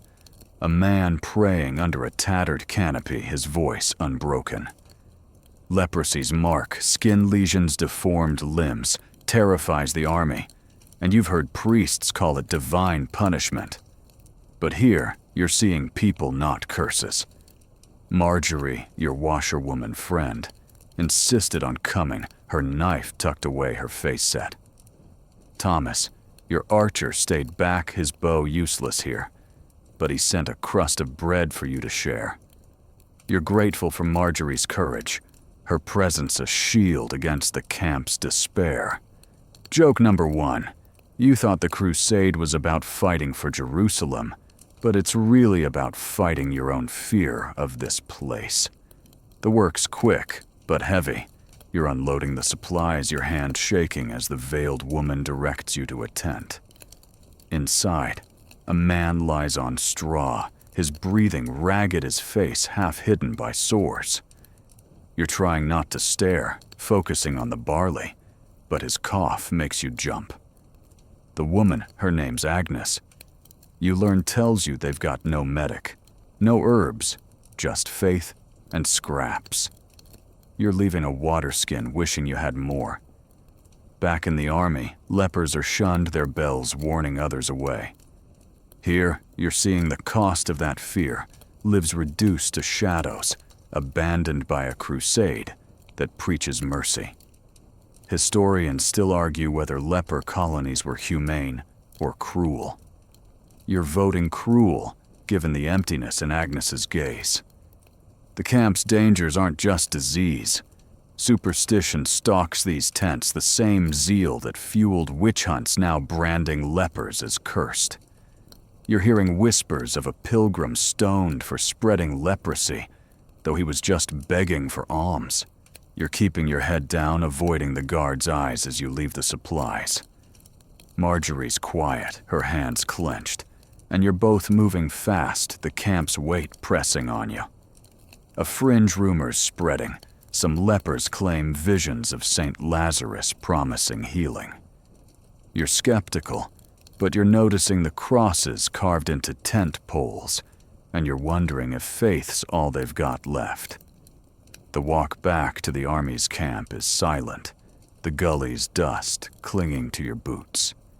You're haunted by Agnes's voice, the child's stick, the man's cough. The army's buzzing with siege plans, but you're quieter. The leper camp, a scar on your thoughts. Marjorie shares a sip of her ale, her eyes distant, and you repay her with a story about that frog you didn't eat at Antioch. She laughs, but it's thin, the camp's suffering lingers. Thomas greets you joking about shooting the guard for lazing, but his eyes search yours, checking you're okay. You're clinging to them, your anchors in this war's cruelty. The siege preparations grind on, and you're back to hauling timber, your arms aching. But the leper camps changed you. You're noticing the army's callousness, the way knights shove past pilgrims, the way priests preach salvation but ignore the outcasts. You're starting to question the Crusade's holiness, its promise of redemption when it abandons the suffering. The leader's sermons feel hollow, their armored escorts, a privilege you'll never know. You're whispering prayers not for Jerusalem, but for Agnes, for the child, for a mercy this war doesn't show. Joke number 2. You came to conquer the Holy Land, but you're spending more time conquering your guilt over walking away.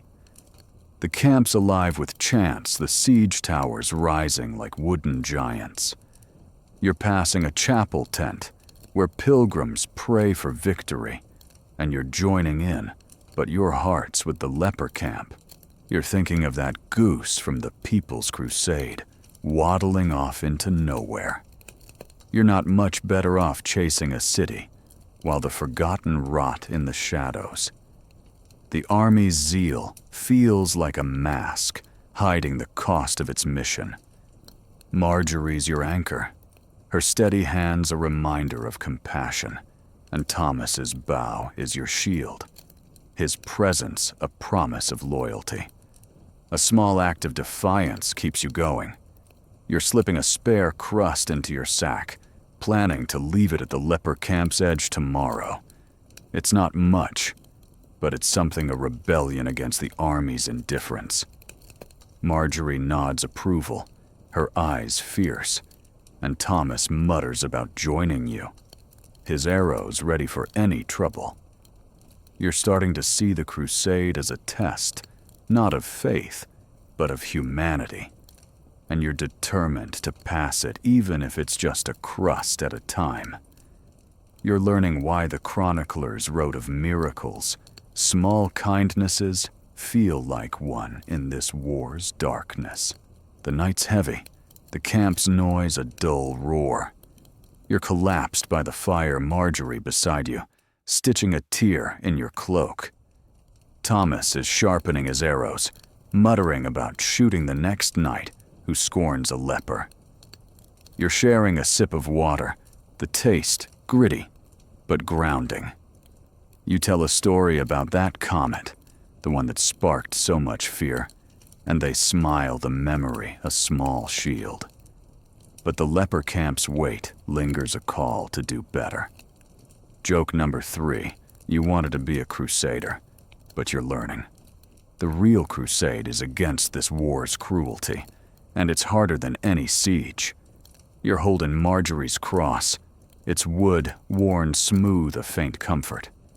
The stars are out cold and distant, the camp's chants fading to a low hum. Sleep's calling, but it's restless.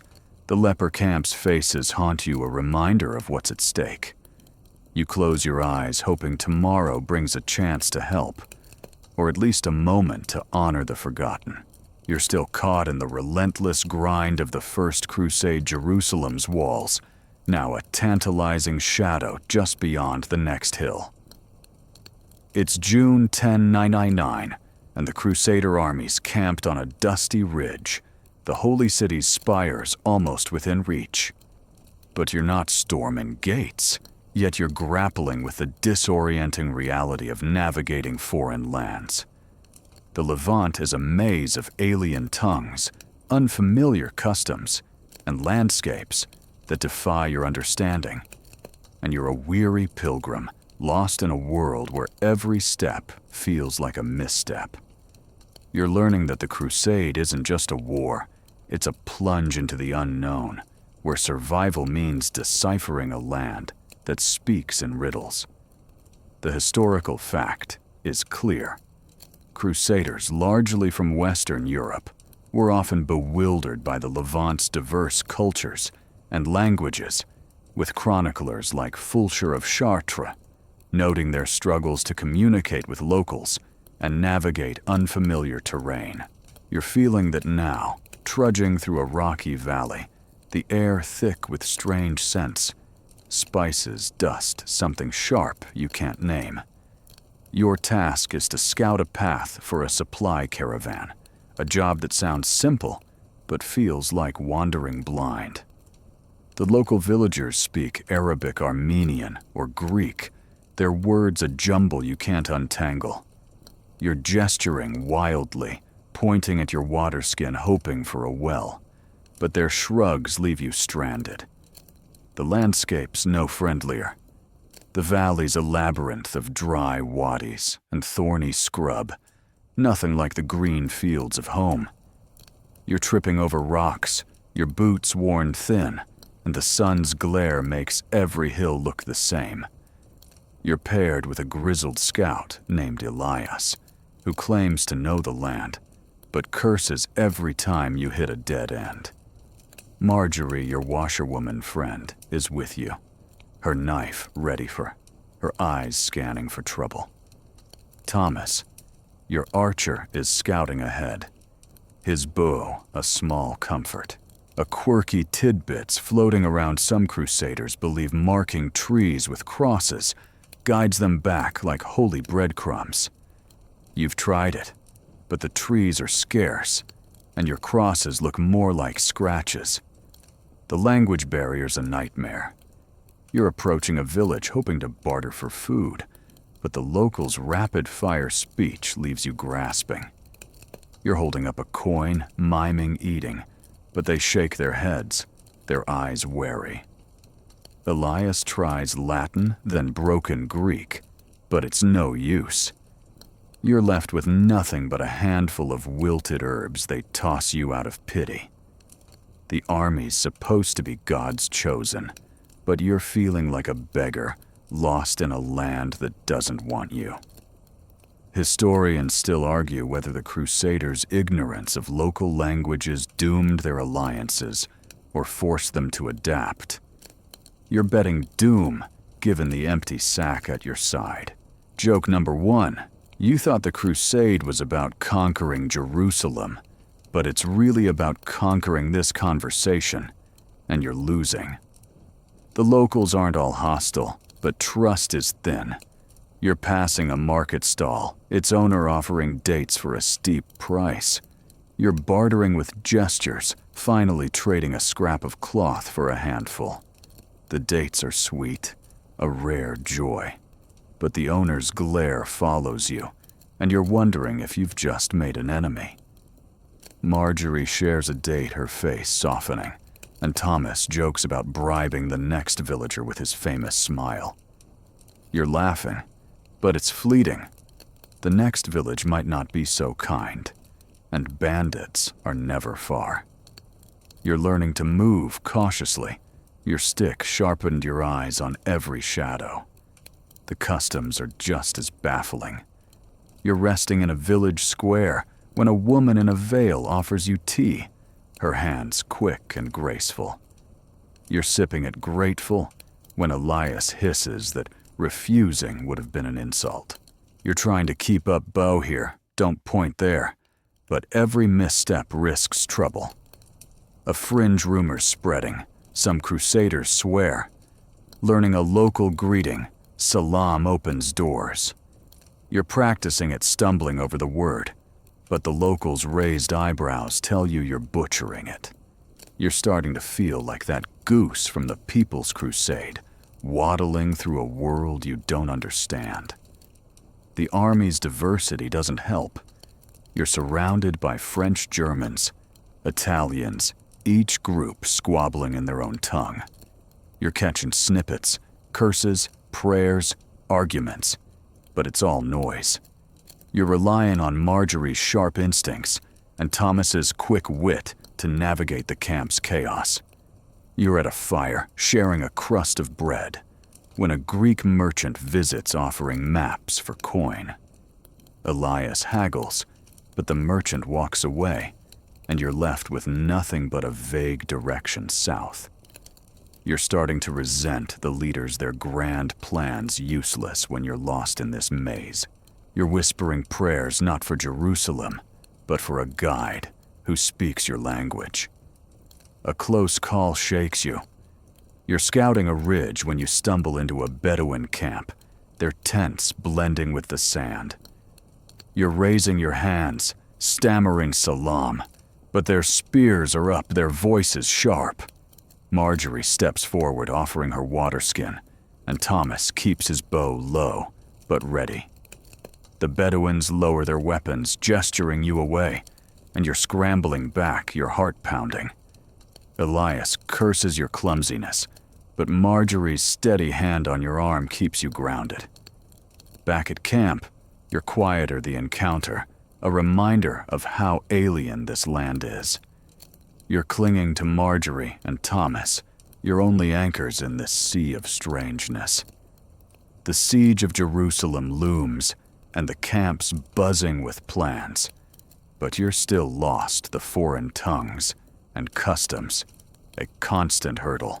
You're passing a local shrine, its stones carved with unfamiliar symbols, and you're wondering if God speaks all these languages or just yours. The leader's sermons about unity feel hollow when you can't even ask for water. You're starting to see why the chroniclers wrote of divine guidance. Only a miracle seems to explain why you're still here, stumbling through this foreign land. Joke number 2, you came to conquer the Holy Land, but you're spending more time conquering your own confusion. The nights are disorienting. You're collapsed by the fire, the camp's noise a jumble of languages.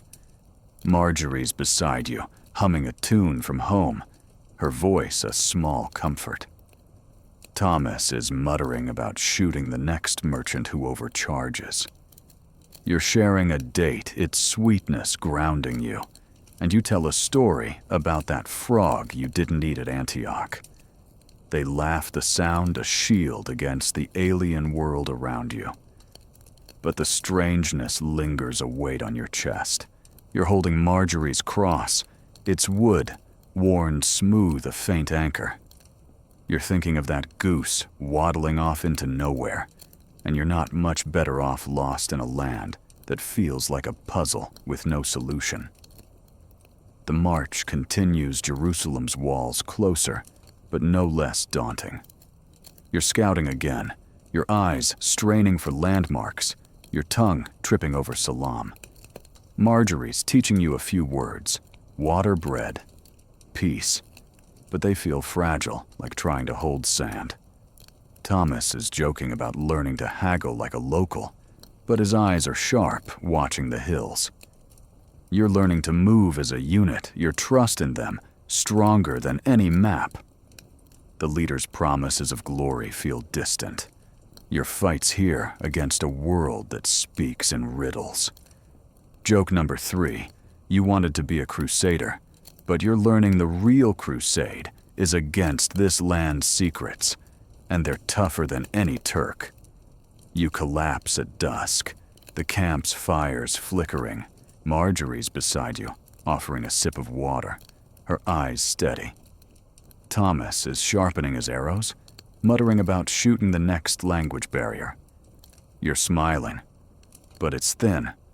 The foreignness of this place is a weight you carry. The stars are out cold and distant, and the camp's voices fade to a low hum. Sleep's calling, but it's restless. The Levant's mysteries linger a maze you're still lost in. You close your eyes, hoping tomorrow brings clarity, or at least a word you can pronounce.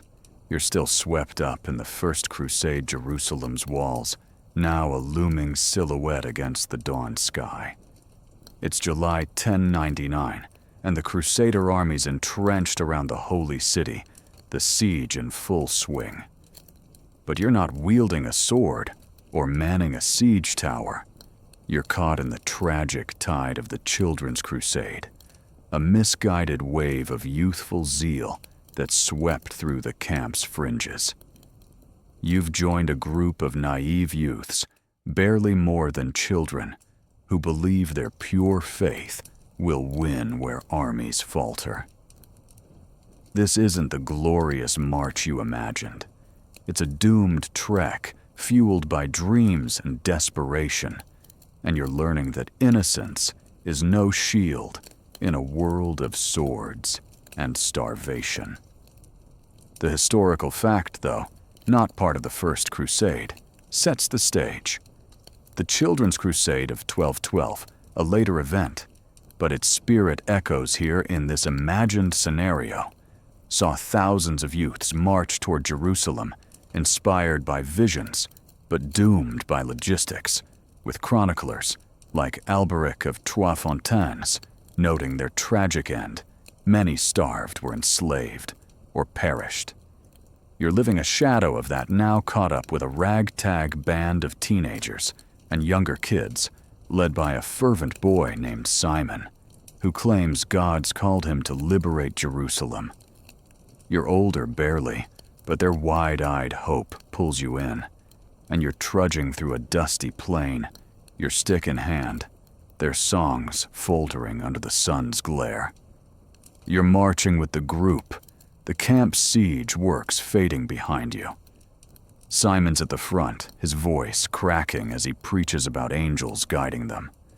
The kids, some as young as 10, carry slings and staffs their weapons, more toy than threat. You're trying to protect them, but the plain's a harsh teacher.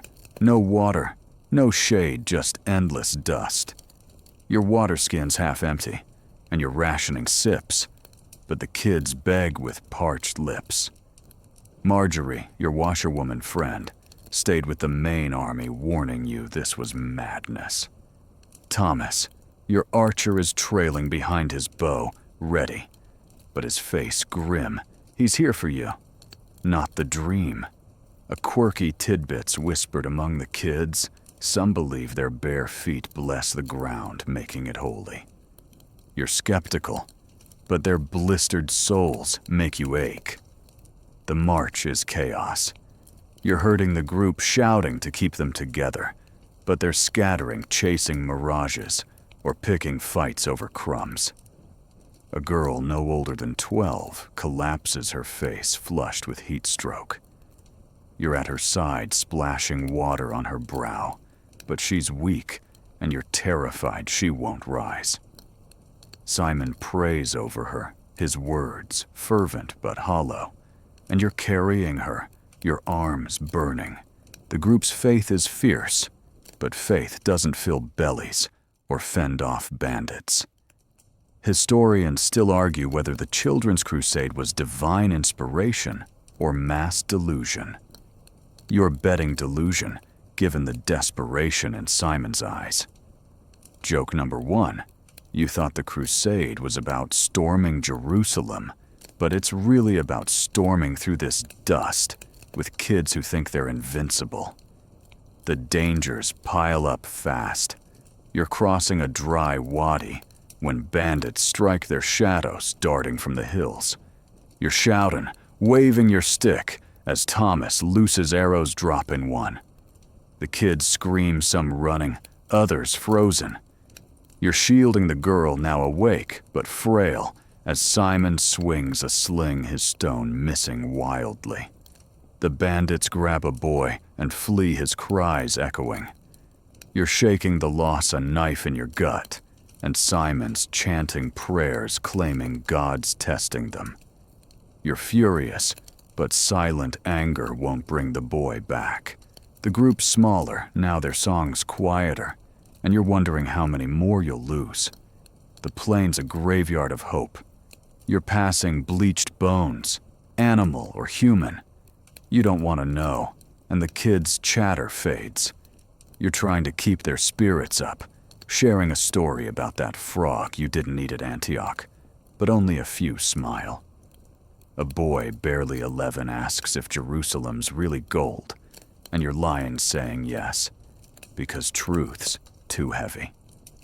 Thomas shares a crust of bread, his usual jokes gone, and you're splitting it among the kids. Your own hunger, a dull ache. A fringe rumor's spreading.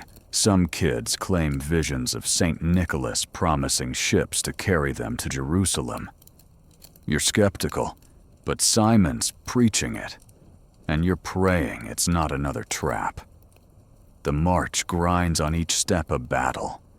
You're weaker, your water skin dry, and the kids are slowing, their eyes sunken. You're scavenging for weeds, hoping they're edible but they're bitter, and a boy spits them out crying. You're starting to see the madness of this children, marching to war, armed with nothing but dreams. The main army's siege feels a world away, its siege towers, and knights, a distant power. You're whispering prayers not for Jerusalem, but for water, for safety for these kids who don't deserve this. You're starting to resent Simon's zeal, his visions leading you nowhere. You're thinking of Marjorie's warning, her steady hands a memory of sense. A glimmer of hope comes when you spot a village, its huts low and dusty. You're leading the kids, hoping for food, but the locals bar their doors, their eyes hard. You're gesturing, begging, but they toss stones, driving you off. Simon calls it a test, but you're seeing fear, not faith in their faces. Thomas keeps his bow raised, covering your retreat, and you're carrying the girl again, her weight a burden you won't drop. The group's breaking, some kids sobbing, others silent. You're starting to understand why the chroniclers wrote of tragedy. Innocence doesn't survive this road. Joke number 2. You came to conquer the Holy Land, but you're spending more time conquering your urge to shake some sense into Simon. Night falls, and you're collapsed in a hollow, the kids huddled around you. The stars are cold, the plain's silence heavy. You're sharing your last sip of water, the girl drinking first, her eyes grateful. Simon's praying, his voice hoarse. But the kids are quieter, their faith fraying. Thomas is keeping watch, muttering about shooting the next bandit who tries. You're telling a story about that comet, the one that sparked so much fear, and a few kids listen, their faces soft in the firelight. But the weight's still there, the lost boy's cries echoing in your mind. You're clinging to the group, your only purpose now to keep them alive. The march resumes at dawn, Jerusalem's promise a cruel lure. You're leading your stick, a poor guide, the girl leaning on you. Simon's visions feel like lies, but you're too tired to argue. The kids are shadows, their songs gone, and you're wondering how many will see the city. You're passing a crude cross, planted by some earlier pilgrim, and you're whispering thanks for Thomas's bow, for the girl's faint smile. The leader's sermons about glory are a world away. Your fight's here for these kids against a plane that's killing them softly. Joke number 3. You wanted to be a crusader, but you're learning the real crusade is against this dream, and it's breaking your heart. You collapse at dusk, the plane's dust settling around you. The girl's beside you, breathing steady, and Thomas is nearby, his bow at hand. You're holding Marjorie's cross, its wood, worn smooth, a faint anchor. The stars are out cold and distant, the kid's murmurs fading to a low hum. You're thinking of that goose from the People's Crusade, waddling off into nowhere. You're not much better off leading children to a city that feels like a mirage. Sleep's calling, but it's restless. Their faces haunt you, a weight on your soul. You close your eyes, hoping tomorrow brings water, or at least a path that doesn't end in loss. You're still caught in the relentless churn of the First Crusade, Jerusalem's walls, now a stark outline against the blazing sky. It's July 1099, and the Crusader armies fully committed to the siege encircling the holy city like a tightening noose. You're no longer with the doomed children's band, Simon's group scattered, and you've rejoined the main army, haunted by their loss. Now you're facing the terror of siege engines, massive machines of war that hurl destruction with a force that shakes the earth. You're a lowly pilgrim tasked with hauling timber for these wooden giants, and the sheer power of catapults and trebuchets makes you cower their roars, a reminder that war's brutality spares no one. The historical fact is undeniable. Siege engines were critical in the First Crusade, with chroniclers like Raymond of Aguilers detailing how trebuchets and mangonels battered Jerusalem's walls in 10999, breaking defenses and morale alike. You're feeling that terror now, dragging logs through the camp, the ground vibrating as a trebuchet looses a stone the size of a barrel. It arcs through the air, smashing into a tower with a crash that echoes in your bones. You're ducking instinctively, your heart pounding as dust and screams rise from the city. Your job's simple but dangerous. Keep the engines supplied, dodge the arrows, and pray the defender's counterfire misses you. You're working under a grizzled engineer named Baldwin, his hands scarred from years of building war machines. He barks orders, pointing you to a pile of timber for a mangonel, a smaller catapult that flings stones with deadly precision. The machine's frame creaks as you help load it, your arms trembling from the weight. The camp's a chaos of noise, hammers, shouts, the groan of ropes as engines are primed. Jerusalem's defenders aren't idle. They're hurling their own stones, and you're dodging a missile that lands close, spraying dirt into your eyes. A quirky tidbit's whispered among the workers. Some engineers carve crosses into their stones, believing it makes them fly truer. You're skeptical, but you're tracing a cross on a log anyway, just in case. The engines are a marvel and a horror. You're hauling ropes, now helping Baldwin tighten a trebuchet's arm its tension like a coiled beast. The machine's power is awe-inspiring, but you're terrified miss a step, and you're crushed under falling timber or caught in a snapping rope. The defenders' counterattacks are relentless, boiling oil rains from the walls, and you're sprinting to avoid it. Your tunic's singed. Marjorie, your washerwoman friend, is nearby carrying water to cool the engine's overheated frames.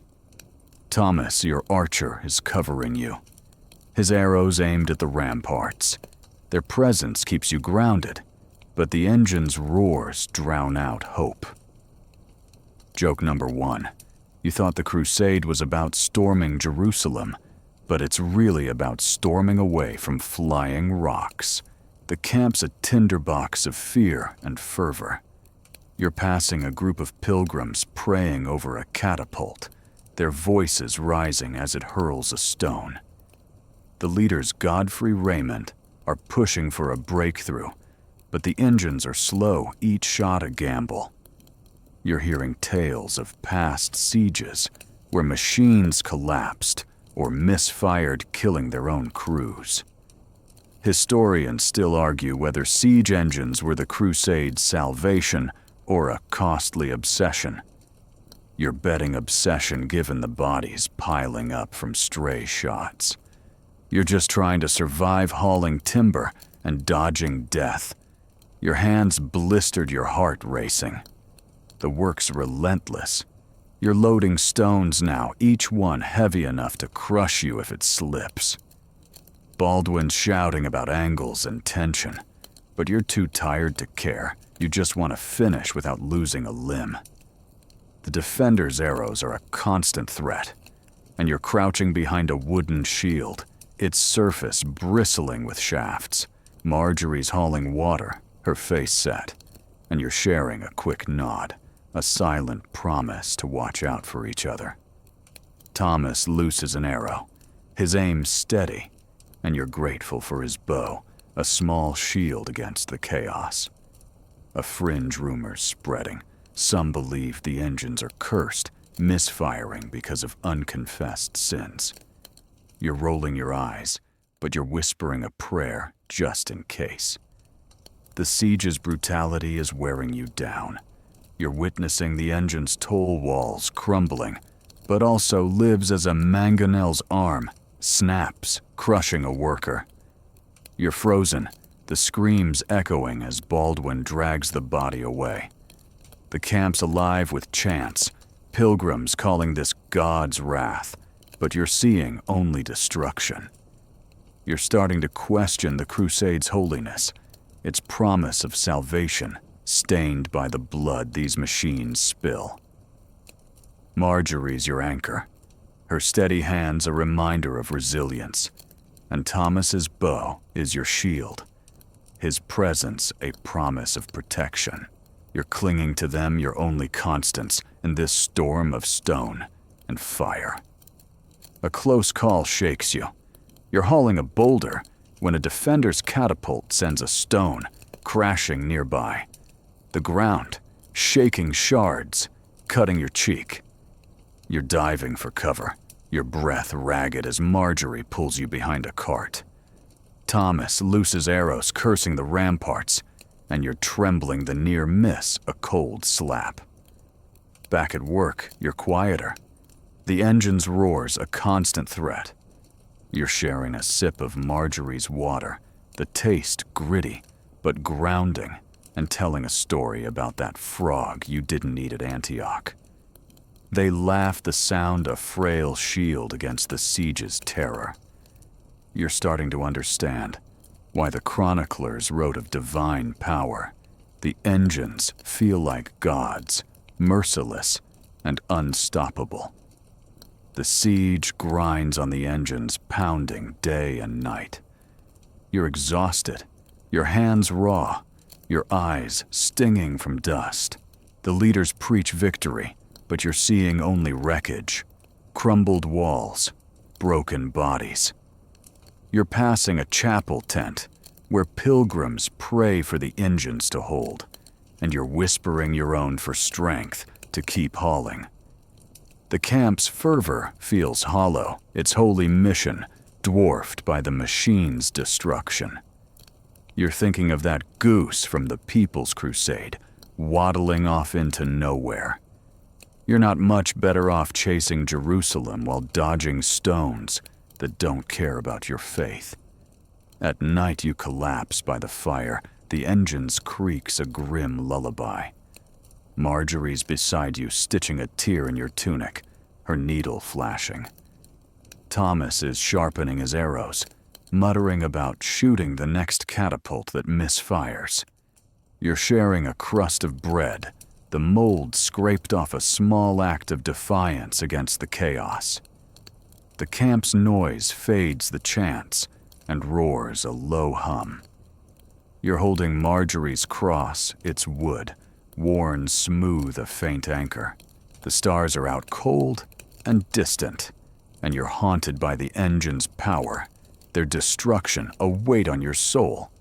Joke number 2, you came to conquer the Holy Land, but you're spending more time conquering your fear of flying boulders. The siege's climax looms, and you're back to work hauling timber under Baldwin's glare. The engines are relentless, their stones chipping away at Jerusalem's walls, but the cost is heavy. Friends lost hope fraying. You're learning the Crusade's truth. It's not just faith, but fear driving you forward. Marjorie's your anchor, Thomas's bow, your shield, and you're clinging to them. Your only constants. Joke number 3. You wanted to be a crusader, but you're learning. The real crusade is against these engines, and they're fighting harder than any Turk. You collapse at dusk, the camp's fires flickering. Marjorie's beside you, offering a sip of water, her eyes steady. Thomas is muttering about spiking a trebuchet with bad timber. You're smiling, but it's thin. The engine's roars linger a shadow in your dreams. Sleep's calling, but it's restless. Jerusalem's waiting, but so's the next stone, and you're not sure which will break you first. You close your eyes, hoping tomorrow brings victory, or at least a moment without the earth shaking beneath you. You're still mired in the First Crusade Jerusalem's walls, now a stark, unyielding presence just beyond the camp. It's July 1099, and the siege is at its fever pitch, the air thick with dust and the roar of siege engines. You're a weary pilgrim, battered by the journey, and now you're grappling with a deeper struggle, the clash between faith and survival. The Crusade's holy zeal, once a blazing fire in your heart, is flickering as starvation gnaws at your body and soul. You're questioning the divine purpose that brought you here, wondering if God's will can coexist with the hunger that's turning you into a shadow of yourself.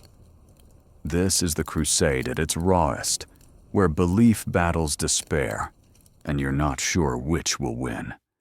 The historical fact is grim starvation was a constant threat during the siege of Jerusalem, with chroniclers like Raymond of Aguilers noting that crusaders cut off from supplies resorted to desperate measures to survive. You're living that desperation now crouched in the camp, your stomach a hollow pit. Your rations are gone, a handful of barley stolen, a crust lost to rats. You're scavenging weeds, chewing them slowly, their bitter taste, a mockery of food. The siege has choked the land, and Jerusalem's defenders are no better off, but that's cold comfort when your ribs press against your skin. You're tasked with hauling water to the siege towers, but each step feels like a betrayal of your weakening body. The camp's a wasteland of hunger. You're passing pilgrims, their eyes sunken, their steps sluggish. The knights fare better, their servants securing scraps of meat. But you're left with nothing but gruel if you're lucky. Marjorie, your washerwoman friend, is with you, her face gaunt, but her spirit fierce. She slips you a dried fig, a treasure she's hoarded, and you savor it, the sweetness of fleeting spark. Thomas, your archer friend, is nearby, his bow slung across his back, joking that he'd shoot a vulture for dinner. His humor's a lifeline, but even he's thinner, his jokes quieter. A quirky tidbits spreading some crusaders chew leather straps, believing it staves off hunger. You're not there yet, but you're eyeing your belt, wondering. The hunger's reshaping your faith. You're hauling water, your arms trembling when a priest preaches about fasting as a path to God. You're biting your tongue. Fasting's not a choice when there's nothing to eat. The camp's fervor is fierce pilgrims chanting for Jerusalem's fall, but you're whispering prayers for bread, not victory. You're starting to question the sermons that drove you here, their promises of salvation fading against the ache in your gut. Historians still argue whether faith sustained the Crusaders or blinded them to their suffering. You're betting blind, given the way hunger drowns out everything else. Joke number 1, you thought the crusade was about conquering Jerusalem, but it's really about conquering your own stomach. The siege's grind is relentless. You're dodging arrows from the walls, your water skin heavy as the siege towers loom like wooden giants. The defenders hurl insults, their voices faint but sharp, mocking your hunger. You're trying to focus, but your vision blurs the heat and starvation a double blow. Marjorie's hauling water too, her knife tucked away, her eyes scanning for trouble. Thomas covers you, his arrows aimed at the ramparts, but he's swaying, his strength ebbing. You're sharing a story about that frog you didn't eat at Antioch, hoping to lift their spirits, but the laughter's weak hunger stealing the joy. The camp's desperation is turning ugly. You're witnessing fights over crumbs, pilgrims shoving each other for a dropped rind. You're clutching your water skin, sleeping with it under your cloak after someone tried to steal it. A fringe rumor's circulating. Some crusaders driven mad by hunger ate dirt, claiming it was blessed by saints. You're not that far gone, but you're chewing grass, spitting out the grit. The leaders Godfrey Raymond promise victory, but their tents smell of roasted meat, and you're starting to resent their full bellies. You're whispering prayers not for Jerusalem, but for a meal that doesn't taste like despair. A close call shakes you. You're scavenging near the camp's edge when a pilgrim wild-eyed accuses you of hoarding food. He's brandishing a stick, his voice hoarse, and you're backing away protesting. Marjorie steps in, her knife glinting, and Thomas raises his bow, his eyes hard. The pilgrim flees, but the encounter leaves you rattled, hunger turning friend to foe. Back at the fire, Marjorie shares her last fig, her hand steady, and Thomas mutters about shooting the next starving lunatic. You're clinging to them, your anchors in this famine storm, their loyalty a flicker of hope.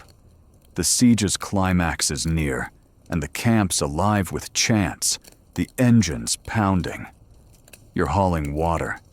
Your steps slow, your body screaming for rest. The priests preach about divine will, but you're seeing only suffering, pilgrims collapsing, knights rationing their horses' feed.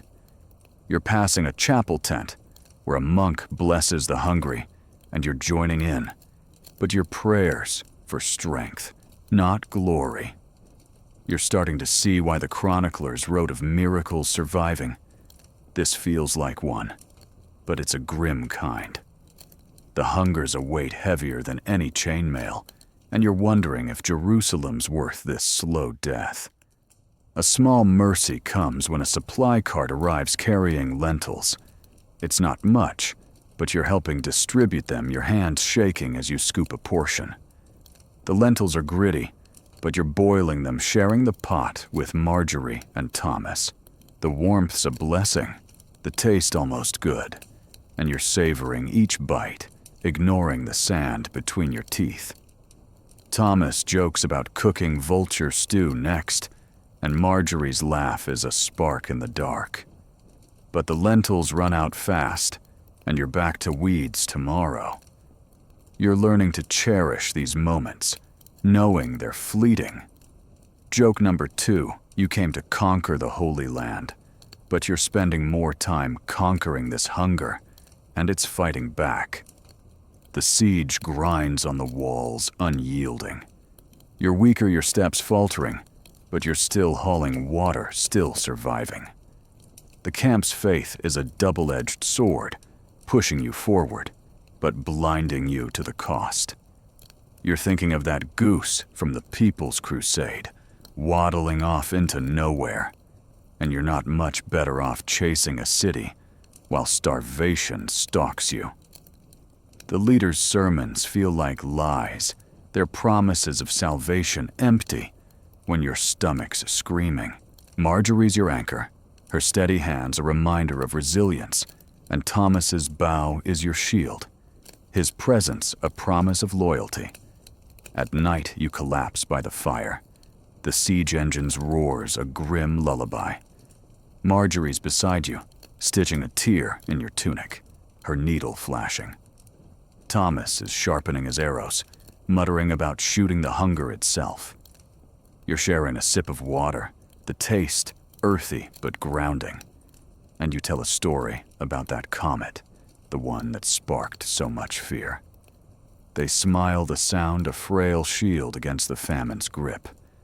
The stars are out cold and distant, and the camp's chants fade to a low hum.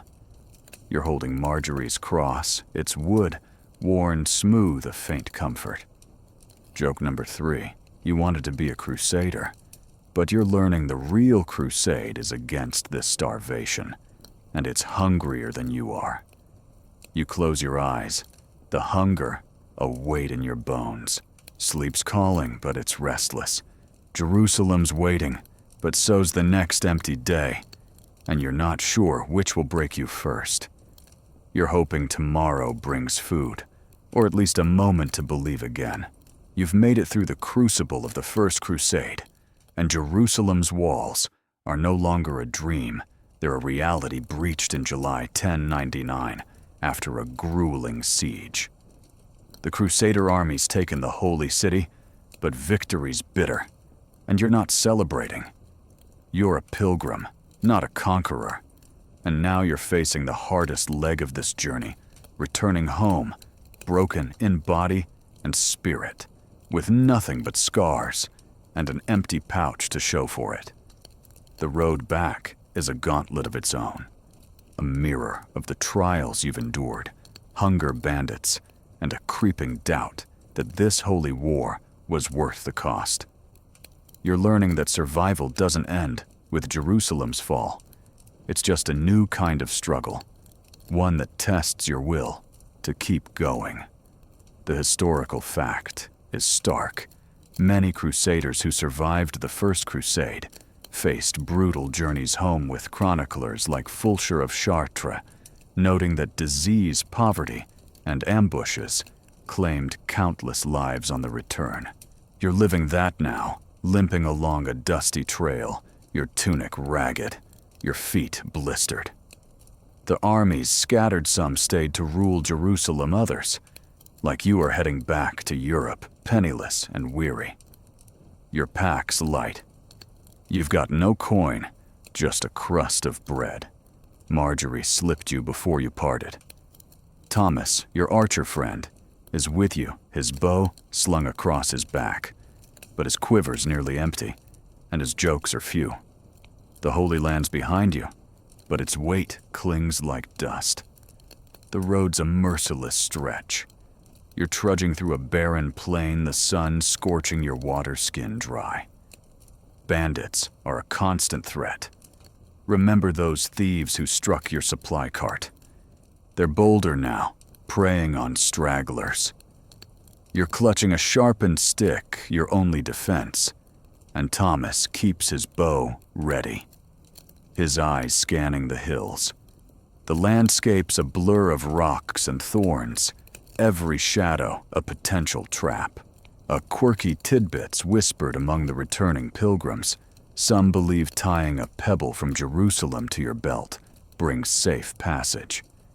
You've got one, a smooth stone from the city's outskirts, but it feels more like a burden than a blessing. You're praying it's enough to see you home. Hunger's your old enemy back with a vengeance. You're scavenging weeds, their bitter taste familiar from the siege, and sharing a stale crust with Thomas. He tries to joke, saying it's gourmet compared to Antioch's gruel, but his smile's thin. You're both thinner, your ribs sharp, your steps slow. The villages you pass are hostile or empty, their fields stripped by the Crusades' passing. You're bartering your last rag for a handful of dates, the sweetness a fleeting spark, but it's gone too fast. Historians still argue whether returning Crusaders were seen as heroes or burdens back home. You're betting burdens given the way locals glare as you limp by. Joke number one, you thought returning home would be a triumph, but it's really just a race against starvation again. The road's dangers are relentless. You're crossing a dry wadi when bandits hit their daggers glinting in the dusk. You're swinging your stick, heart pounding as Thomas looses his last arrows, dropping one. You're fighting back to back, driving them off, but you're shaking a shallow cut on your arm, stinging. Thomas binds it with a strip of his cloak, muttering about needing a new quiver. You're alive, but the fear lingers the road, a gauntlet that doesn't care about your scars. You're thinking of Marjorie, safe in Jerusalem's new garrison, her steady hands a memory you cling to. You're wishing she were here, her knife sharper than your stick.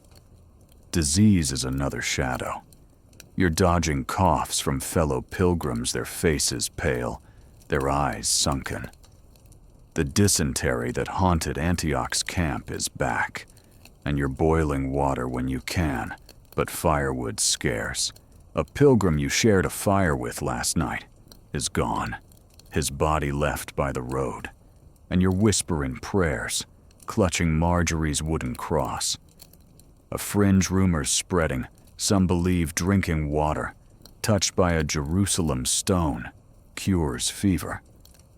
You're skeptical, but you're dipping your pebble in your water skin just in case. The road's teaching you desperation, and you're learning fast. You're starting to understand why the chroniclers wrote of endurance, surviving. This feels like a miracle, but a grim one. The journey's breaking you. Your feet are raw, your cut infected, and you're weaker every day. Thomas is your anchor. His bow, a promise of protection, but he's faltering too. His shoulders slumped. You're sharing stories to keep going about that frog you didn't eat at Antioch, about Marjorie's knife flashing in the camp.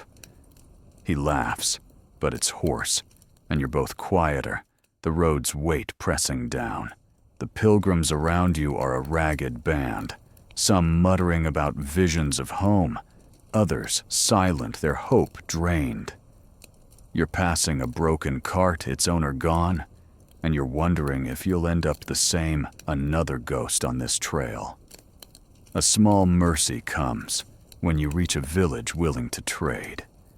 You're bartering your pebble, your holy stone, for a loaf of bread, its crust hard but clean.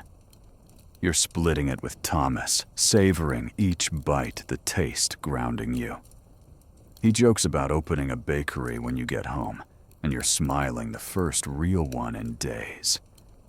but the bread's gone fast, and you're back to weeds tomorrow. You're learning to cherish these moments, knowing they're fleeting. The road's a test, not of faith, but of will. And you're clinging to Thomas, your only constant in this endless march. The nights are heavy. You're collapsed by a fire, the flames weak, the chill seeping in. Thomas is keeping watch, his bow at hand, muttering about shooting the next bandit who tries. You're telling a story about that comet, the one that sparked so much fear, and he nods, his eyes distant. The road's changed you both. Your scar's a map of the Crusades' cost. You're holding Marjorie's cross, its wood worn smooth, a faint anchor. The stars are out cold and distant, the road's silence a weight. You're starting to see why the chroniclers wrote of divine strength. Only a miracle seems to keep you walking. Joke number 2, you came to conquer Jerusalem, but you're spending more time conquering this road's hunger. The march continues, the horizon endless. You're passing a shrine, a crude cross in the dirt, and you're whispering thanks for Thomas's bow, for Marjorie's cross, for the will to keep going. The leader's sermons about glory are a memory drowned by the road's reality. You're thinking of that goose from the People's Crusade, waddling off into nowhere. You're not much better off limping home with nothing but scars and a story no one will believe. The Crusade's over, but its toll lingers a weight in your bones. At dusk, you collapse in a hollow. The fire's glow a small comfort. Thomas is beside you, sharpening a stick, muttering about home. You're sharing a sip of water, the taste gritty but grounding. The road's a blur, its dangers a constant hum. You're haunted by the faces you've lost: Simon's kids, the leper camp's Agnes, the pilgrim in the wadi. The Crusades taught you survival, but at a cost. You're still counting. Joke number 3. You wanted to be a crusader, but you're learning. The real crusade is this road home, and it's tougher than any siege. You close your eyes, the fire's warmth fading. The stars are cold, the night's silence heavy. Sleep's calling, but it's restless. The road's scars linger, a map of your broken dreams. You're holding Marjorie's cross, hoping tomorrow brings a village a meal or just a step closer to home. You've survived the First Crusade, limped home from Jerusalem's blood-soaked victory, and now you're back in your village, a shadow of the pilgrim who left years ago. It's 1100, and the world you knew feels alien. Its quiet fields a stark contrast to the chaos you endured. You're standing on a hill overlooking your home, your body scarred, your spirit frayed, pondering the legacy of the Crusades. The Holy War's over, but its scars on you, on the land, on history linger like a bruise that won't fade. You're no hero, just a survivor, and you're wrestling with what this all meant, the cost of a quest that changed the world but broke you in the process. The historical fact is undeniable. The First Crusade, ending in 1099, reshaped the medieval world, establishing Christian states in the Levant, but sowing centuries of conflict with chroniclers like William of Tyre, noting its mixed legacy of triumph and tragedy. You're feeling that now, sitting by a fire in your village, your hands still calloused from hauling timber, your arms scarred from that boiling water ordeal. The villagers treat you differently. Some call you blessed. Others avoid you, whispering about the horrors you've seen. You're telling stories to a few wide-eyed kids, leaving out the blood, the hunger, the betrayal. They want heroes. You give them hope, but it feels like a lie. Your journey's left marks deeper than scars. You're remembering Antioch's siege, the starvation, the leper camp's forgotten faces. The Crusades' legacy isn't just Jerusalem's capture, it's the villages burned, the lives lost, the faith twisted into fury. You're haunted by Simon's children, their doomed march, and Marjorie's steady hands now a memory, since you parted in Jerusalem. Thomas, your archer friend, made it back too, and he's in a nearby village, probably joking about that frog you didn't eat at Antioch. A quirky tidbits whispered among the villagers. Some returning crusaders buried Jerusalem pebbles under their hearths, believing it blesses their homes. You've got yours tucked in a pouch, but it feels more like a weight than a charm. The world's changed because of the crusade. You're hearing tales of new trade routes, of knights carving out fiefs in the Holy Land, of tensions simmering between faiths. But you're also seeing the cost widows in your village, their husbands lost to fever or swords, fields left fallow workers gone to war. You're trying to rebuild tilling soil with hands that once held a stick against bandits. The work's familiar, but you're different. Your faith shaken by the atrocities you witnessed, the nobles' schemes, the children's cries. Historians still argue whether the Crusade sparked progress or division. You're betting division given the bitterness in your heart. Joke number 1. You thought the Crusade would save your soul, but it's really just saved you a lifetime of bad memories. You're quieter now, your story's sparing. The village priest asks about Jerusalem, and you mumble about its walls, not the blood that stained them. You're dodging questions about glory, focusing on planting barley, hoping work buries the past. But at night by the fire, the memories creep in, siege engines roaring, Marjorie's knife, flashing Thomas's bow drawn taut. You're writing a letter to Thomas, a rare act, scratching words on parchment with a borrowed quill. You're asking about his village, joking about starting a bakery with no moldy bread. It's a small connection, but it keeps you grounded, a tether to the friend who saw you through. The legacy's personal too.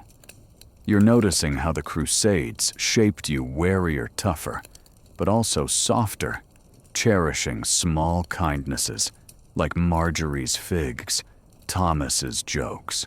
You're visiting a local shrine, a wooden cross like the ones you saw on the road, and you're praying not for salvation, but for peace.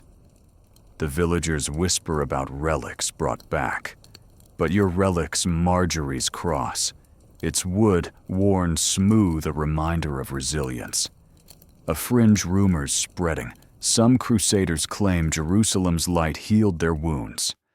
You're skeptical. Your scars still ache, but you're holding that cross, hoping for a different kind of healing. The village is your world.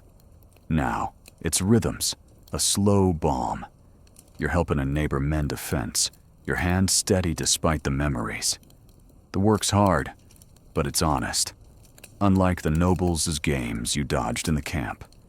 You're starting to see the Crusades' legacy as a warning. Zeal can burn, and faith can blind. You're sharing a meal with your neighbor, a simple stew, and it's better than any gruel from the siege. You're telling a story about that comet, the one that sparked so much fear, and he laughs the sound, a shield against the past. You're learning to live again, one small moment at a time. But the scars remain. You're waking at night, the siege engine's roars echoing in your dreams. You're seeing Simon's kids, Agnes's veiled face, the bandit's dagger. The Crusades' legacy is a shadow stretching across centuries, and you're carrying it in your bones. You're wondering what it all meant. Did you win Jerusalem for God, or just for nobles' greed? The question lingers unanswered as you tend your field, the soil cool under your hands. Joke number 2. You came to conquer the Holy Land, but you're spending your days conquering weeds, and they're less deadly than catapults. As the sun sets, you're sitting on that hill, the village quiet below. The stars are out softer now, their cold distance fading. You're holding Marjorie's cross, its weight a comfort, and you're thinking of Thomas, of writing another letter. The Crusade's over, but its legacy is a story you'll carry forever, a tale of faith loss and survival. You're whispering a prayer not for glory, but for rest, for a world where no one marches to such ruin. The night's gentle, the fire's glow warm, and you're letting it lull you, the memories softening like a distant hum. The village sleeps its thatched roofs, a patchwork under the moon. You're breathing slower, the scars less sharp in this quiet. The Crusade's legacy is a wound, but also a lesson you survived, not by zeal, but by clinging to those who mattered. Marjorie Thomas, the small acts of kindness that outshone any sermon. You're closing your eyes, the cross warm in your hand, and the world feels lighter, the stars a soft blanket above. You're drifting the village's hum a lullaby, and you're hoping for dreams of fields, not blood of home, not war. Joke number 3. You wanted to be a crusader, but you're learning the real crusade was finding your way back, and you're finally here. The fire's embers glow their warmth, a whisper against the night's chill.